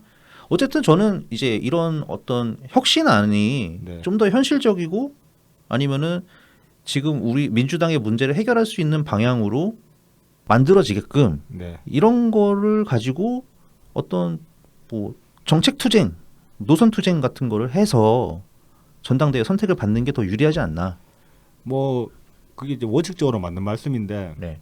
되게 이상적인 얘기이기도 하고 저는 실제로는 아무런 기대를 안 합니다. 그리고 지금 전당대회에서 이기든 지든 신경을 별로 안 쓰는 게 이겨가지고 어떻게든 응급조치로 네. 이재명 계들을 어떻게 좀 억제를 시키고 네. 당이 돌아가는 모양새를 어느 정도 바로잡는 것도 나쁘지는 않지만은 전당대회에서 지는 것도 저는 괜찮다고 생각해요. 왜냐하면은 이 정신 차리려면 모른 것 같아 아직까지. 저는 뭐 한 이제 제 환갑 되려면 한 10몇 년 남았는데 네. 환갑 때까지는 적고라질 거라는 생각을 하거든요. 저 정신 못 차리고 그럴 수도 있죠. 네. 예. 그래서 뭐, 그 바닥으로 더 심하게 추락할수록 나중에 이제 그 완전 변화할 계기를 찾을 수 있는 법이니까. 네. 항상 그 저기 뭐야 이번에 2018년에 그 개봉한 영화지 그 주라기 월드 뭐였지 폴른 킹덤이었네 2018년에 개봉한 게 그 영화 보면은 그 원래 주라기 공원 시리즈에 나왔던 그 카오스 학자 있죠. 그 수학자 말콤. 예, 예. 네. 그 양반이 이제 그 하는 말이 있어요. 대사가 있는데 제가 되게 좀 인상 깊어가지고 기억하고 있던 대사인데 변화라는 거는 결국 죽음이랑 같다라고 얘기를 해요. 어떤 면에서 같으냐면은 죽음은 우리가 직면해서 경험해보기 전에 모르잖아 실체를. 그렇죠. 변화도 마찬가지라는 거예요. 급격한 변화도. 지금 민주당도 뭐 쇄신을 하네 마네 그러고 있는데 뭐 설령 당이 바뀐다고 해도 어떤 모양으로 바뀔지 지금 상황에서는 저는 예측하기 어렵다고 봅니다. 네. 뭐 하루하루 이제 그 진행 과정을 보면서 어떻게 진행돼 나갈 거라는 거를 한 걸음 한 걸음 파악할 수 있을 뿐이지 저 끝에 뭐가 있을 거라고 지금 와서는 지금 판단하기는 어려울 것 같고 그래서 설령 그 쇄신안들이 착착착 나온다고 해도 그대로 이루어질 수 있을지도 모르겠고 사실 이 당이 지금 자기가 뱉은 말을 그대로 지킬 수 있을 만큼의 그런 영향도 저는 없어 보이거든요. 네, 네. 뭐 어쨌든 맞습니다. 네, 시스템을 만드는 것도 사람이지만 네. 지키는 것도 사람이기 때문에 그렇죠. 네. 예. 만약에 만들어 놓고 사람들이 다 쌩까면 그렇죠. 뭐. 네. 무용지물 되는 거죠. 네. 지금 이재명이 지금 그 저기 예외적으로 빠져나간 케이스가 몇 번이나 됩니까 대체? 우리가 시스템이 없어서 이재명을 못 막은 건 아니에요. 그 시스템을 제대로 작동을 안 시켰기 때문에 이재명을 계속 예외로 뒀기 때문에 이재명이 여기까지 온 거지. 그렇죠. 하여튼 여기에 대한 논의 자체가 잘 이루어지게 하려면은 지금 이제 신임 비대위원장인 우상호 위원장이 좀 제대로 하긴 해야겠는데 기대가 안 되잖아요. 네, 누가 그랬더라? 신경민 전 의원이 그랬구나. 네. 전혀 기대가 안 된다고. 모든 걸 다 내려놓으니까 신경민 의원 멋있잖아. 그만한 사람이 없어. 지금 그 박지원 국정원장이 이제 입당하셨는데 복당 입당까지 됐나요? 복당 신청하셨다고 들었는데. 네, 뭐 아무튼 뭐 당으로 돌아오신다는데 네. 그 돌아오셔서 지금 신경민 의원이 예전 박지원 위원장의 그 위치를 거의 꿰차고 있는 게 아닌가 저는 그런 생각을 합니다. 네, 뭐 그래서 뭐 좀 지방선거를 둘러싼 이제 민주당 소식을 전해드렸습니다. 네. 예, 꽤 길게 얘기했네요. 네, 그러면은 다음 얘기로 네. 넘어가 보죠. 그래서 다음 이야기는 좀그 윤영찬 의원이 전해준 소식을 가지고 윤영찬 의원이 이어가고 이제 있습니다. 그 지난주에 보면은 계속 그 평산마을 그 시위권들에 대한 그 이제 문제 의식을 계속 이제 SNS에 몇 차례에 걸쳐 드러내셨어요 보면은. 네, 그래서 이제 6월 4일 날은 보면은 이제 그 6월 1일 날 그 평산 그 양산 경찰서 찾아가가지고 이제 그 서장 만나고 온 이야기를 하셨고, 그러면서 여기서 이제 짚으신 게 욕설과 증오 표현이 금전적 이익 창출로 연결돼서는 안 된다. 네, 그걸로 장사하는 걸 막아야 된다. 돈벌이하는 걸 막아야 된다. 이제 그렇게 말씀을 하셨고, 그다음에 이제 6월 7일 날은 보면은 이제 그래서 이제 이날 6월 4일에 유튜브를 찾아갔죠. 예, 맞다. 네, 그래서 그 이제 유튜브 본사를 찾아가가지고 여기에 대해서 이제 얘기를 했는데, 이것도 사실은 그 유튜브 본사가 뭐 이거를 사실 자기들이 그 감지를 못하고 있는 건 알 거란 말입니다. 이 상황 자체를. 그럼요. 네. 다 알지 뭐. 근데 이제 뭐 좀 그런 게 있죠. 슈퍼챗 자체가 얘네들 주요 수익이 될 수 있으니까 수수료가 거의 한 3-40% 빠지니까 그렇죠. 그런 면도 있을 거고, 그래서 이제 법적으로 아예 그냥 틀어막지 않으면 이런 건 어떻게 막을 방법을 찾기가 참 쉽지가 않죠. 지금 당장 유튜브한테 이제 유튜브의 어떤 그 자체 정화를 촉구할 수는 있지만은 그걸 기대하기는 쉽지는 않은 상황이기도 하고 사실. 어쨌든 이제 유튜브에도 좀 압력을 행사한 거죠. 네, 예, 이런 증오 장사를 내버려 두지 마라. 그렇죠. 네, 국회의원이 가서 이제 네, 찾아가서 얘기를 했으니까 그래도 좀, 그리고 요새 최근 뭐 채널이 여러 분들이 신고를 해주셔가지고 네, 문을 닫는 채널이 조금 늘어나고 네, 있고, 조금씩 늘어나고 있다고 합니다. 네, 그래서 이제 뭐 다시 만들어지기도 하긴 하는데, 그걸 이제 계속 신고를 넣으면은 그렇죠. 추적을 합니다. 유튜브에서. 네. 추적을 해서 그 막혔던 그 계정이 또 뭐 다른 메일 주소 같은 걸로 계정을 새로 팠는지 그런 걸 추적해가지고 계속 막아내는 경우들이 있었어요 과거에. 네, 네, 그 이제 대표적인 게 윽튜브라고 되게 음. 악성 일베 스탠스의 이제 그 유튜브 채널이 있었는데, 걔가 그 초창기에 막 구독자 수 60만 넘어 장난 아니게 벌었거든요. 네. 거기다가 이제 와.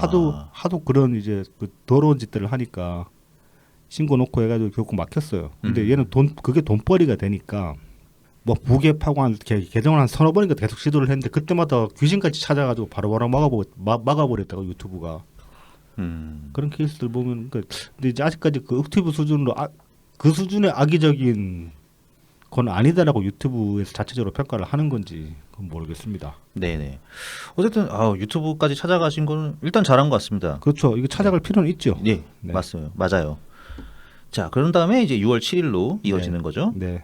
7일날은 이제 그 윤석열이 이제 그 평산시 관련해 그 주초에 보면은 뭐 대통령도 우려하고 있다 그런 얘기도 나왔었는데, 사실은 이제 그게 그 뒤에 이제 후속 보도 나온 걸로 보면 또 그건 사실 무근이다 뭐 그렇게 얘기가 나왔었어요. 그래서 당시에 보면은 6월 7일 날 이제 그 윤석열이 오전 출근길 이제 기자들이 이제 그 출근길에 이제 질문을 던졌는데, 그 평산시 사저 시위에 대해서 어떻게 보고 있냐라는 질문에 이제 윤석열이 뭐 대통령 집무실도 시위가 허가되는 판이니까 뭐 다 법에 따라서 뭐 되지 않겠냐 그런 식으로 얘기를 했어요. 그냥. 네, 쿨하게 얘기했죠. 네, 법대로 하면 된다 뭐 그런 식으로 얘기를 했고, 그다음에 뭐 이제 그 대통령실 관계자 이제 백브리핑에서 또 얘기를 한 게 보면은 사저 관련해 가지고 그 최초에 나왔던 보도 우려를 표했다 뭐 그런 식이죠. 그 보도 내용에 관해서 이제 질문을 하니까, 비서실장과 수석들의 티타임 자리에서 그 문제가 잠시 논의된 적이 있던 건 사실이지만 따로 회의를 열거나 그 자리에서 대통령실 입장을 정리하거나 대통령의 의중을 묻거나 하는 절차는 없었다니까, 이거 사실 그 지들끼리 잡담했다는 소리야. 그렇다고 봐야죠. 그래서 뭐 그 다음에 이제 그 아침에 대통령이 윤석열의 발언은 이제 원칙을 말한 거라고 생각한다 뭐 그런 식으로 얘기를 했어요. 그러니까 이런 식의 이제 그 언급에 대해서 이제 그 유영찬 의원이 이제 6월 7일날 SNS에 글을 올리셨는데, 대통령 집무실도 시위가 허가되는 판이라는 윤석열 대통령의 발언은 헌법을 강구한 대단히 잘못된 발언이다 이렇게 이제 짚었어요. 그래서 이제 뭐 대통령실 뭐 집무실 앞에서 집회하는 거는 사실 그 정치적 자유하고도 연결되는 거고, 네네.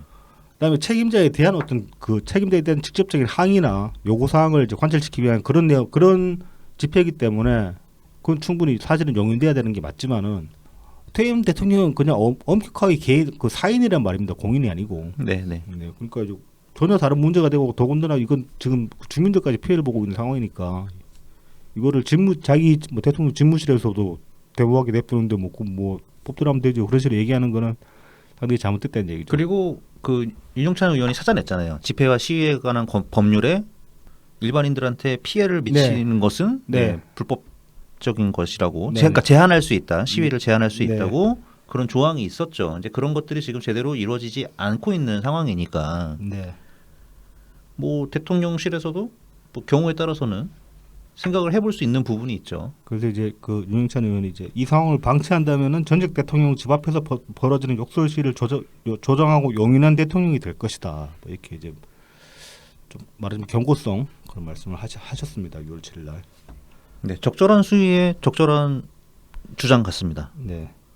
그다음에 이제 그 6월 7일 날 박지원 원장도 이제 평산마을 방문을 했고 6월 7일인데 8일이었구나. 8일에 방문을 했고 관련해서 오늘 이제 그 라디오 김은정이 뉴스쇼였나 거기에서 이제 인터뷰를 하신 그 한 내용 중에 보면은 이제 그 평산마을 들른 이야기를 하시면서 그 김정숙 여사님이 잠실 때 피해 있다가 오셨다라는 그런 말씀을 하신 게 있어요. 근데 이제 그거 연관지어 가지고는 살짝 이제 소동이 있었는데 그 저쪽 유튜브 채널 애들이 이제 그 사진 찍어가지고 자기들 SNS 계정에 올린 것 중에 보면은 그 대성령 사저에 이제 병원차가 들어갔다 나오는 게 있어요. 맞다. 119는 네. 아니고 네. 그냥 일반 병원 그 네. 밴이 들어갔다 나온 게 있어가지고 혹시 그 김 여사님 거기에 실려 가신 거 아니냐 그렇게 우려를 했는데 지금 그 윤가피님이 확인하신 바로는 그건 아니라고 네. 말씀을 하십니다. 그래서 이제 아마 집회 때문에 이거 이 새끼들 하루 종일 그렇게 떠들어대니까 괴로우니까 잠시 피해 있다가 오신 것 같은데 뭐 정확하게는 모르겠습니다. 이거는. 네. 그래서 이제 6월 8일 날은 또 혐오가 돈이 되는 비상식적인 세상을 막겠습니다라는 제목으로 이제 장문의 글을 올리셨어요. 그래서 이제 이게 뭐냐면은 반사회적 집회 시위 방지법을 발의했다. 네. 네.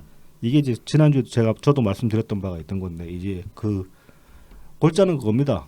이 짓으로 돈벌이하는 걸 막아야 되고 그다음에 증오 발언을 헤이트 스피치 금지 법안을 만들어야 된다. 네. 그 내용으로 이제 집시법 개정안을 발의를 하신 거죠. 이런 게 필요한 거죠. 네, 그래서 이제 보면은 그 집시 및 시위에 관한 법률 일부 개정안 발의가 이제 6월 8일 있었고 요거 이제 윤영찬 의원이 대표 발의를 했고 발의자가 총 11명인데 요거 쭉 보면 좀 이제 반가운 의원들도 있어요. 네. 그 윤영찬, 김영배, 김진표, 김태년, 민영배, 박광원, 양기대, 윤건영, 한병도, 홍성국, 홍영표 의원 이렇게 있습니다. 네네. 요건 지금은 보면은 그 국회 입법 예고 홈페이지 여기가 이제 그 찬방글 밑에 쭉 달 수 있는 거 있잖아요. 네네. 거기는 등록이 안 돼 있고 의안 정보 시스템으로는 검색하면 뜹니다. 네네. 뭐 거기 등록됐는데 또 뭐 별도의 그 시간이나 절차가 있나 봐요. 저는 네. 이게 어떻게 올라왔는지 자세히는 몰라가지고. 자, 그래서 주요 내용은 뭐냐면은 여러 사람이 참여를 전제하는 시위 정의를 개정해서 주최자 1인만이 참여하는 시위도 현행법으로 규율할 수 있게 함. 이게 이제 지금까지 보면 1인 시위는 그 집시법에 규제를 안 받았거든요. 그렇죠. 그냥 피켓 들고. 네, 그래서 보면 그 군중이 안 되게 하기 위해서 항상 이제 1인 시위를 할 때 거리를 두라고 했던 게 그 얘기거든요. 네네네, 맞아요. 애초에 그러면 경찰이 규제할 근거가 없어지는 거예요. 네. 그랬던 건데 이제 1인 시위도 이제 이런 이제 그 집시법에 이제 제한할 수 있는 그런 근거를 마련해야 된다 그런 취지고 이제 왜 그러냐면 지금 병선에서 그 스피커로 지랄하는 새끼들 중에 보면 1인 시위를 피해의장 밀고 와서 하는 새끼들이 있으니까. 그다음에 이제 혐오 표현 정의 조항을 신설하고 혐오 표현을 통해 다른 사람에게 심각한 언어 폭력을 행사하는 행위 등을 금지하면 이게 이제 헤이트 스피치 금지 네네. 조항이고 그다음에 이제 혐오 표현을 통해 공공의 안녕과 질서 유지에 심각한 위해를 끼치는 집회 또는 시위의 주체를 금지하면 이것도 이제 헤이트 스피치 집회 규제에 같이 나가는 거고 그다음에 이제 상업적 목적만을 위하여 집회 또는 시위를 주최하거나 이를 중계 방송하여 후원금 등을 모금하는 행위를 금지함. 이게 이제 그 수익 창출 못하게 막겠다는 그런 얘기죠.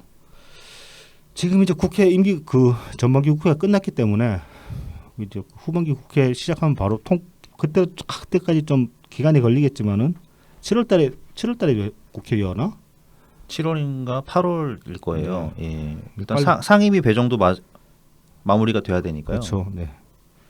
빨리 좀 통과됐으면 싶은 그런 생각이 듭니다. 이거 지금 많은 관심을 가져주시고 윤영찬 의원도 이제 관심을 부탁을 하셨는데 SNS 글을 통해서 이게 입법 예고 그 홈페이지에 올라오면은 찾아보고 올라오면은 다시 이제 뭐 여러분께서 링크를 올려주실 수도 있고 아니면 네. 저도 찾아볼 테니까 그 뜨면 바로 링크를 올려드릴 테니까 많이들 찬성해 주시면 좋겠습니다. 네. 자, 그런 가운데 이제 평산마을에서 들려온 소식 네. 몇 가지 살펴보도록 하죠. 우리 지난주 주말이었나? 6월 5일이면 이게 그렇습니다. 토요일이죠. 비가 내렸죠. 아니다. 일요일. 일요일. 야, 일요일에 네. 비가 왔었습니다. 그래서 근데 뭐 평산마을에도 비가 왔는데요. 네.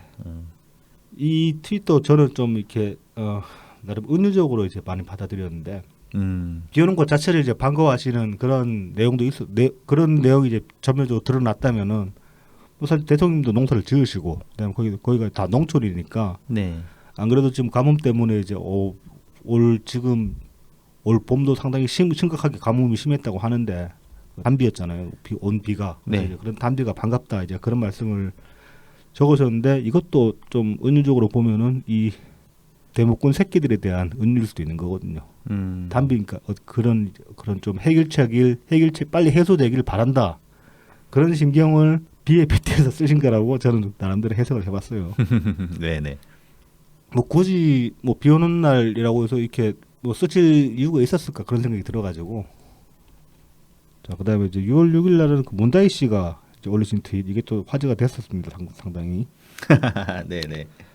이제 그 사저 방문하셨을 때 이제 이건 말하자면 일환데 그 대통령 그 문다희 씨가 이제 트윗 계정 만들었으니까 슬쩍 문을 떼가지고 가끔씩 직접 마팔 누르시는 것 같은데 기준이 뭐냐 그렇게 여쭤보니까 대통령이 별로 이제 뭐 대답도 안 하시고 그래가지고 아니 그래서 저도 마팔해 주실 거요라고 이제 주실 거죠라고 대묻자 그 대통령 쳐다도 안 보시고 예.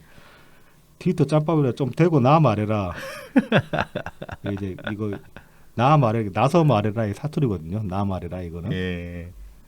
트위터 짬밥을 좀 대고 얘기를 해라 뭐 그런 말씀을 하셨다고 합니다. 그래서 이제 다들 이 트윗이 올라오고 나서 이제 마팔 되려면 좀 트위터 짬밥 쳐야 되는구나 그런 분들이 있다는. 그러니까요. 네. 아유 그럼 이 문달 씨는 도대체 몇 년이 지나야 마팔이 됐을 수 있는 건지. 저처럼 대통령 계정 파셨을 때 초창기 때 그때 들러붙었어야지. 그때 뭐 하고.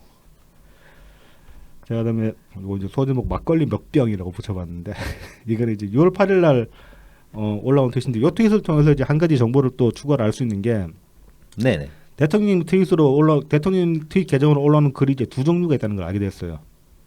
먼저 말머리에 평산마을 비서실이라고 붙이는 트윗인데 이거는 이제 대통령이 직접 쓰신 게 아니다. 네. 그렇게 유추를 할 수가 있는 거죠. 그래서 이제 이날 올라온 트윗이 이제 평산마을 비서실입니다라고 이제 말머리를 붙인 트윗인데 이게 이제 도가가 있죠. 대통령님 그 사저 옆에. 네. 도자기 굽는. 예, 거기 이제 대통령 친구분이시고 그분이 유명한 도예가 아니십니까? 아무튼 거기에 이제 큰 가마에 이제 bom불을 떼는 날이라 가지고 원래 이제 그 도자기 가마에 bom불 떼면은 그날 뭐 돼지고기 구워 먹거든요. 삼겹살. 네네. 뜨끈뜨끈하니까. 그래서 돼지고기 굽는다길래 이제 막걸리 몇 병 사들고 왔다. 그런 내용으로 트윗을 올렸는데 이제 올라온 사진 석장 중에 보면 한 장에 이제 막걸리를 따르는 그런 사진이 있었단 말입니다. 네네. 그것도 이제 확대해가지고. 네. 야 어디 막걸리냐 막. 네. 몇 개의 후보가 나왔는데 네. 결국은 한 세 번째인가 네 번째 올라온 그 후보가 예. 맞는 걸로 근데 이것도 지금 확인이 됐죠. 브랜드는 확인이 됐는데 네. 이게 정확한 상품명은 저는 확신을 못 하겠어요. 아. 은택 양조장 막걸리는 확실한데 네네. 이게 은택골 생탁백인지 은택골 꽃감 생탁백인지 이게 확실하지가 않아요. 아 그렇군요. 네. 근데 이 라벨이 보면 꽃감 생탁백이는 좀 더 꽃감색에 가깝거든요. 그래가지고 근데 그 사진 한 장만으로는 어느 막걸리인지 저는 잘 모르겠어요. 아 좋은 정보입니다. 네. 여러분 근데, 둘 다 드세요. 근데 지금 대체로 보면 생탁백을 많이 사신 것 같아요 보면. 예, 맞아요. 그리고 이날 올라온 트윗으로 이제 한 가지 정보가 더 나온 거는 대통령이 수염을 기르시기 시작했다. 다시 그러니까 원래 대통령은 수염 기르신 걸 좋아하시는 것 같아요 보니까.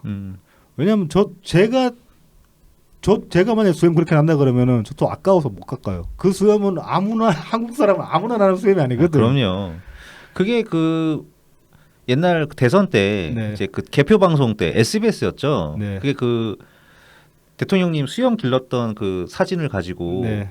그 영상을 만들었잖아요. 그 뭐지? 그 유명한 그 외국 드라마 시리즈물 왕자의 게임 아니에요? 왕자의 네. 게임 왕자의 게임 그 영상에다가 대통령님 얼굴 합성해가지고 네, 네. 수염 기른 모습 네. 그거 막 외국인들도 야저 사람 누구냐고 막 그랬잖아요. 그게 그 동양인들 중에서 그렇게 수염이 좀 멋있게 그 서양인들처럼 그렇게 수염이 나는 그 인종이 대체로 보면 일본 사람들이 그렇다고 그러거든요. 아, 일본 사람들이 체격은 왜소한데 수염은 좀 이렇게 멋있게 나는 경우들이 많아요. 이렇게 상대적으로 한국 사람들은 보면 대체로 보면 이 콧수염하고 턱수염만 좀 나고 한국 남자들이 이방 수염이죠. 네.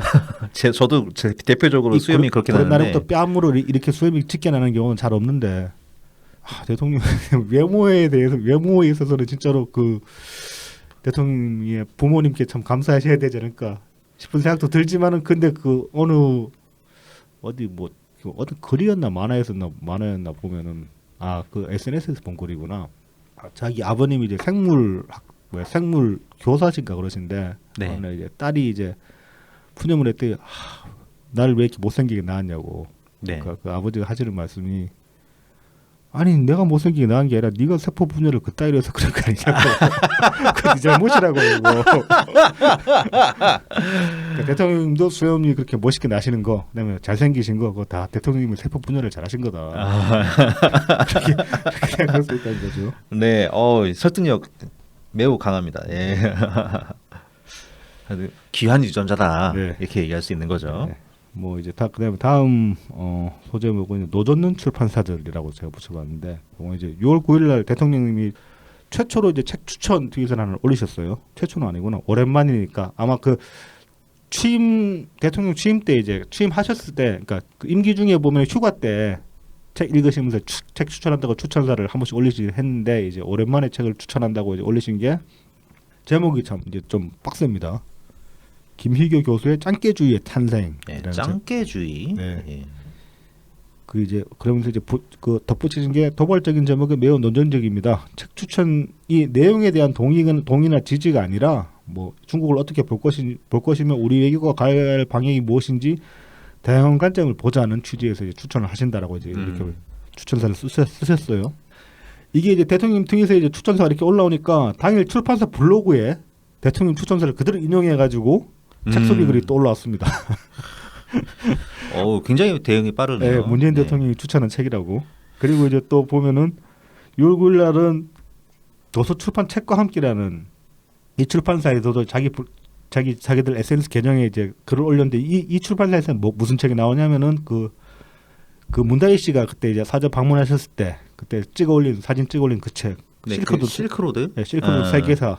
예. 네, 근데 이제 이게 그거 올라오고 나가지고 사람들이 이 문파들이 또 극성마크 주문을 연락에 넣어가지고 책이 금세 품절이 됐어요. 네. 한 일주일 지나가지고 이제 그 새로 이제 새로운 판본으로 이제 다시 출고가 됐는데 이건 지금 이제 그 좀 다릅니다. 그 전 버전하고 띠지가 추가가 됐어요. 갈색 띠지가 추가됐는데 네. 갈색 띠지에 보면은 문재인 대통령이 퇴임 후 처음 읽은 책이라는 그런 띠지가 붙어 있습니다. 네. 귀엽다. 예, 뭐 잘 팔리면 좋은 거죠 이렇게 해서. 그렇죠. 네. 뭐 좋은 책이 대통령이 읽으시니까 좋은 책이겠죠. 뭐 좋은 책은 잘 팔려야죠. 그래서 저는 좀 꼰대 같은 소리를 하자면 이런 책을 기왕 사셨으면은 이니템이라고 사셨으면은 한 번씩 읽어보자.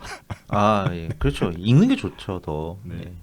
많은 분들이 모셔두고 있는 거 아닌데 한 번씩 읽어보자. 아닙니다. 저는 읽으실 거라고 생각합니다. 네. 자, 이어서 이제 마지막 꼭지로 이제 지난주 이낙연 대표 이야기를 좀 쭉 해봅시다 한번. 네. 자, 6월 5일에는 그 현충원 방문하셔가지고 김대중 대통령 묘소에 이제 참배를 하셨습니다. 네, 이날이 이제 출국하시기 이틀 전이죠. 네네. 그래서 이제 그 김대중 대통령 말씀을 이제 한 구절 인용을 하셨는데 인생은 아름답고 역사는 발전한다. 이게 사실 그 힘들 때 그 많이 떠올리게 되는 그런 문구거든요. 지금 상황이 아무리 쓰레기 같아도 결국 길게 보면 인생은 아름답고 역사는 발전한다. 그러니까 버티자. 그런 의미로 자주 이제 그 인용됐던 그런 김대중 대통령 말씀인데 이거를 지금 상황에 꺼내신 것도 이제 상당히 그 어떤 담고 있는 의미가 있다고 볼 수 있는 거죠. 힘든 시기를 네. 표현하신 게 아닌가 그런 생각이 드는데요. 그리고 이제 이날 그 아시다시피 그 디지털 미디어 시티에서 이제 그 당원들 지지자들과의 만남을 가지셨죠. 아, 네, 팬 모임이 있었죠. 좀 네. 급작스럽긴 했는데 전날 갑자기 공지가 뜨고 그러는 바람에 이때 이제 또 그 하셨던 말씀 중에도 보면은 당 대표가 바뀌는 한이 있어도 당원은 안 바뀝니다. 당원이 주인입니다. 여러분이 자존자애 해주시길 저는 바라요. 스스로를 높게 생각하시고 스스로를 사랑하셨으면 좋겠습니다. 아닌 건 아니라고 말해야 됩니다. 왜 주인이니까요. 이런 말씀을 하셨습니다. 요 말씀 사실 뒤에도 이제 또 그 공항에서도 요 말씀을 반복을 하시고 네. 보면은 그 앞서서도 몇 번 이런 말씀을 하셨던 것 같아요. 그러니까 그 지지자들과 이렇게 어떤 직접적인 만남 자리가 있을 때마다 늘 하셨던 말씀입니다. 이 말씀이. 네네. 자, 그래서 6월 7일 날 이제 그 출국을 하시는데 출국하시면서 이제 SNS에 글을 남기셨어요. 오늘 아내와 함께 미국으로 갑니다. 체류 기간은 1년입니다. 워싱턴 DC에 있는 조지 워싱턴 대학 한국학 연구소에서 방문 연구원 자격으로 한반도 평화와 국제 정치를 공부하며 관련 인사들과도 교류할 계획입니다. 숙소는 버지니아 페이팩스에 잡았습니다. 그러면서 이제 끝맺으시기를 현재를 걱정하지만 미래를 믿습니다. 강물은 휘어지고 굽이쳐도 바다를 포기하지 않습니다. 이게 다 같은 말이에요, 사실은. 김영 대통령 말씀 인용한 것도 그렇고. 네. 자, 그래서 버지니아 페이팍스가 어디에 있느냐? 제가 한번 찾아를 봤어요. 아, 네네.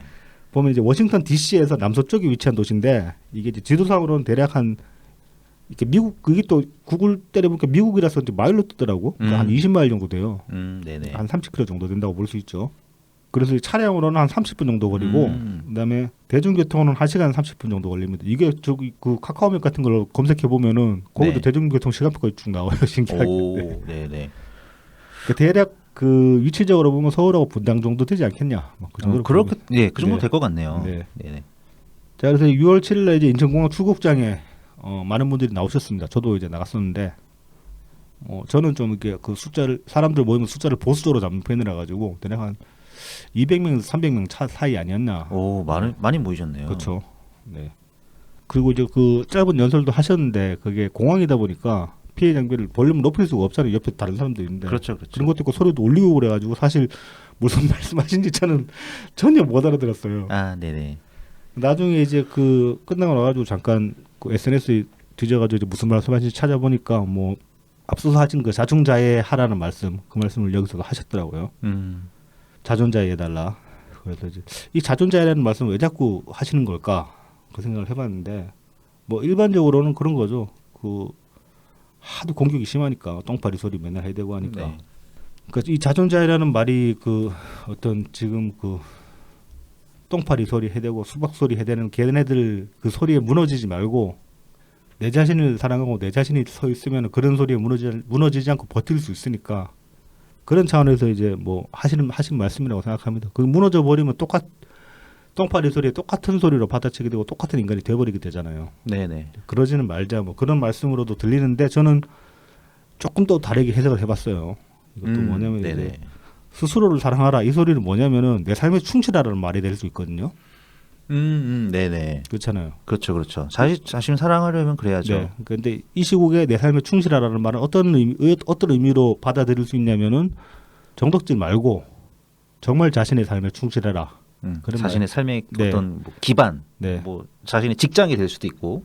그러니까 우리가 사실 정치인이 아닌 이상은 우리가 하는 건 정덕질은 말 그대로 덕질이지 이게 본업이 아니고 이게 우리 인생의 전부가 아니잖아요. 취미 활동이 되어야 되죠. 그렇죠.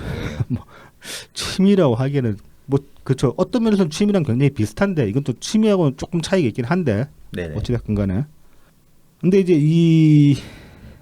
이런 뭐 취미든 뭐든 간에 아무튼 간에 이 정덕질이라는 건 특히나 깊게 빠지면 빠질수록 자기 자신을 망각하게 되는 그런 경우들이 많은 것 같아요. 뭐 저도 어느 정도 겪어본 바가 있고 그다음에 그동안에 다른 사람들을 지켜봐도 그런 면이 좀 보이기도 했었거든요. 네. 그게 이제 뭐 정치라는 게 본질적으로는 계속 누군가하고 싸우는 행위잖아요. 싸우는데 이게 뭐 주먹질로 싸우는 게 아니고 말로 싸우는 거고 이념으로 싸우는 거고 명분으로 싸우는 거잖아요. 그렇게 해서 내 의지가 옳음을 관철시키는 그 행위잖아요. 정덕질이란 것도 정치가 그렇고 정덕질도 마찬가지로 그렇단 말입니다. 그러니까 누군가 대상을 두고 항상 대립하는 그런 삶을 살게 된다는 거죠. 정덕질에 몰입하면 할수록. 그러다 보면 인간관계 자체도 어떤 편향성을 띠게 되는 거고 점점 더 그러면 이제 고립되게 됩니다. 사실은. 네, 뭐 달리 만나기 싫어지죠 사람들은. 네, 그래서 주변에 남는 사람이 얼마 없겠는데 그 남는 사람들은 다 이제 비슷한 성향을 가진 사람들 그런 사람들만 남게 되는데 이게 장기적으로 봤을 때 옳으냐? 저는 그렇지는 않다고 보거든요. 왜냐하면은 정덕질의 본연의 목적에서는 그게 오히려 멀어지게 되는 그런 결과를 낳게 되거든요. 그러니까 예를 들어서 포섭할 사람이 점점 줄어든다. 그렇죠. 이렇게 볼 수 있는 거죠. 네, 본연의 목적으로 이제 자기의 정치적 입장을 타인한테 관철시켜가지고 이게 이제 주류적 담론으로 자리 잡게 만드는 게 그게 정덕질의 본연의 목적이라고 할 수 있는데 그러려면은 정치색이 없는 사람들 혹은 뭐 정치색이 다른 사람들까지도 자기 편으로 끌어들여가지고 자기 말에 수긍할 수 있게 그렇게 만들면서 점점 영향력을 넓혀야 되는 건데 근데 이 덕질을 계속하면 할수록 오히려 주변에 말하자면 인재풀이 좁아져 버리니까 뭐 영향을 끼칠 사람이 없어요. 나랑 다 똑같은 생각하는 사람만 주변에 남아버리면은 네. 이러면 정덕질을 하면 할수록 정덕질의 본연의 목적에서 멀어지게 되는 거는 이건 잘못된 거죠. 그러니까 정덕질로 시작을 했는데 구도자가 돼 버리는 거지. 뭐 우물한 개구리가 되는 거죠. 도 닦는 사람. 네, 우물한 개구리가 되는 거죠 말하자면은. 그래서 이제 그 확장력을 그러니까 정덕질의 본연의 목적에 맞추려면은 정덕질에 너무 몰입하면 안 되는 거예요. 역설적으로. 네. 뭐 저도 이렇게 이제 해석을 해보고 제 나름대로 자신을 돌아보니까 나도 좀 많이 그 중심을 놓쳤구나 그런 생각이 물뜩 들어가지고 좀 어떤 뭐 인간관계나 아니면 내 삶 전반에 있어가지고서 좀 그 약간의 변화를 줘야 되지 않을까 그런 생각을 문득 하게 됐습니다. 네. 좋은 것 같습니다. 네. 네. 그러니까 맞아요. 자존자애. 네. 자존자애. 저도 전에 한번 자기 스스로를 지키는 일이 중요하다 그런 거 말씀을 드리긴 했는데 이거랑 좀 비슷한 느낌으로 얘기를 했었습니다. 제가 그 연애를 하면서 네네. 어느 정도 막 몇 번의 경험을 겪고 난 뒤에 어느 정도 그 제 스스로 깨닫게 되면서 좀 마음이 되게 편해졌다. 뭐 그런 시점을 맞이하게 된 순간이 있었는데 그게 그런 거였어요. 그러니까 그 전에 막 연애에 심하게 몰입했을 때는 어느 순간 내 자신을 잃어버렸다는 생각을 하면서도 그 상황에 대한 문제가 그게 뭐가 나쁘지라고 그렇게 생각하면서 계속 막 앞만 보고 달리는 그런 식으로 살아왔었는데 그러다가 어느 순간 되니까 그게 틀렸구나. 내 자신을 잃으면 안 되는 거구나. 그런 생각이 문득 들었어요. 그러고 나서 내 스스로의 어떤 중심을 잡으려고 애를 쓰면서 연애를 하다 보니까 뭐 끝날 때 되면은 그래 끝내야지 싶은 생각도 쉽게 들고 네. 그러니까 정리하는데도 굉장히 마음이 편해지고 그런 면들이 있더라고요. 뭐 이 상황이 꼭 들여받을지는 모르겠지만 아무튼 어떤 상황이든 간에 자기 자신을 지키는 것이 가장 우선돼야 된다. 뭐 저는 그 생각을 하게 됐습니다. 그 뒤로는. 뭐 전당대회를 앞두고 있는 상황에서 네. 뭐 많은 분들이 좀 날카로워지실 수도 있고 그런데 네. 어쨌든 지금이야말로 어쨌든 우리가 약간은 세가 밀릴 수 있기 때문에 확장성, 그렇죠. 확장이 좀 중요한 시점이라서 그렇죠. 보다 많은 분을 만나는 게 더 도움이 되는 상황이거든요. 이런 부분도 참고하셔서 생각해 보시면 좋을 것 같습니다. 네. 자 이제 이어서 6월 8일에 이제 송혜 선생 별세에 관해서 이제 또 트윗을 올리셨어요. 네, 송혜 선생님 네. 전국 노래자랑 MC를 수십 년 하시던 이제 송혜 선생님이 95세의 연세로 네. 소천하셨습니다. 이 이제 연 대표님이랑 나는 사적인 어떤 친분이 있으셨던 모양입니다. 보니까 뭐 네. 소주도 한잔 하신 적 있고 뭐 배축국으로 점심 같이 드신 적도 있고 그렇다고 하는데 그래서 출국하기 전에 이제 뭐 제대로 연락도 못 드리고 떠나서 이제 죄스럽다 뭐 그런 말씀을 이제 남기셨습니다. 그리고 이제 6월 9일에는 그 이제 미국 도착하셔가지고 그 조지 워싱턴 대학 엘리어트 국제관계학교 뭐 이제 거기 이제 통학하시게 될 이제 내용들을 이제 올리시면서 이제 그 체크무늬 셔츠에 청바지에 하얀 운동화 차림에 사진을 2장을 올리셨는데 그게 이제 그 지하철 타시게 될 지하철역 앞에서 찍은 사진이랑 그다음에 이제 그 국제관계 엘리어트 학교 그 앞에서 찍은 그 학교 문 앞에서 찍은 사진을 2장을 올리셨는데 표정이 지금까지 저는 한 번도 못 본 표정이에요. 그 표정이 맞아요. 그게 지지자들이랑 찍을 때 그 표정도 아니고 사진 찍을 때 그 표정도 아니고 그다음 총리 시절 그 연습한 그 미소도 아니고 예. 아 저게 진짜 이낙연 대표님 표정이구나 싶더라고요. 되게 자연스러운 미소라고 해야 될까? 뭐 그런 표정을 지으시더라고요. 그래서 그 오늘 보니까 어느 분께서 이제 그 사진을 석장을 모아서 올리셨던데 홍남기 부총리 그 퇴임하고 나가지고 어디 저기 호숫가에 벤치에 앉아가지고 네, 모자 쓰시고. 네. 그 모자 쓰신 거 보니까 저희 할머니 생각이 났습니다. 그 때 앞에 대머리가 계신데. 아무튼 홍남기 부총리 그렇게 이제 쉬고 있는 그 휴가를 즐기고 있는 말하자면은 뭐 네. 안식을 즐기고 있는 홍남기 부총리 사진이랑 이게 대통령님 그 양산에서 농사 지으시는 사진이랑 연 대표님 요 그 미국 가서 찍어서 사복 입으신 사진이랑 세 분의 표정이 좋아 보이는 사진을 이렇게 모아놔서 올려놨더라고요. 뭐 지금이라도 그 연 대표님 잠시라도 그렇게 좀 더러운 판에서 떠나가지고 좀 머리 좀 식히시고 새로운 계획들 많이 만들어서 돌아오셨으면 좋겠습니다. 뭐 너무 저는 그 저기 뭐 출국장에서 보면 많은 분들이 아쉬워하시면서 이제 빨리 돌아오시라 그런 말씀도 하시던데 저는 빨리 안 돌아오셔도 괜찮을 것 같아요. 다만 좀 단단한 그런 계획들을 만들어서 뭔가를 제시할 수 있을 때 돌아오셨으면 좋겠어요. 근데 이 뭐 유학 관련해 가지고 가짜뉴스 지금 퍼뜨리고 있는 인간들이 있죠. 보면은 뭐 저기 그 워싱턴 대학교 자체가 예전에 이제 뭐 이명박도 그렇고 뭐 그 여러 구린 인간들이 학위 따려고 많이 갔다. 그래서 이낙연도 그쪽 커넥션으로 들어갔다. 뭐 그런 식으로 가짜뉴스 퍼뜨리는 그런 인간들도 있고 그다음에 무슨 뭐 유학 자금 어디서 나왔냐 그런 거 태클 거는 인간들도 있고 그런데 그 뭐야 구린 인간이랑 커넥션으로 갔다는 거기에 그런 이제 말도 안 되는 소리에 대해서는 이제 연 대표님 측에서 이제 해명을 했어요. 무슨 뭐 다 이 애초에 의혹적인 사람이 뭐 다 알고 있는 것처럼 이야기하면서 뭐 H 교수고 어떻고 그런 소리를 하는데 H 교수라는 이 연 대표님 유학과 관련해서 H로 불릴 만한 교수는 없고 네. 서울대 모 교수랑 이제 서울대 모 교수의 주선을 통해 가지고 조지 워싱턴 대학 한국학연구소 K 소장과 상의에 이루어졌다라고 이렇게 이제 그 말씀을 하셨거든요. 그다음에 이제 학위 딸 계획은 없다고. 1년 동안 이제 교류하고 이제 그냥 거기서 연구하고 오신다고.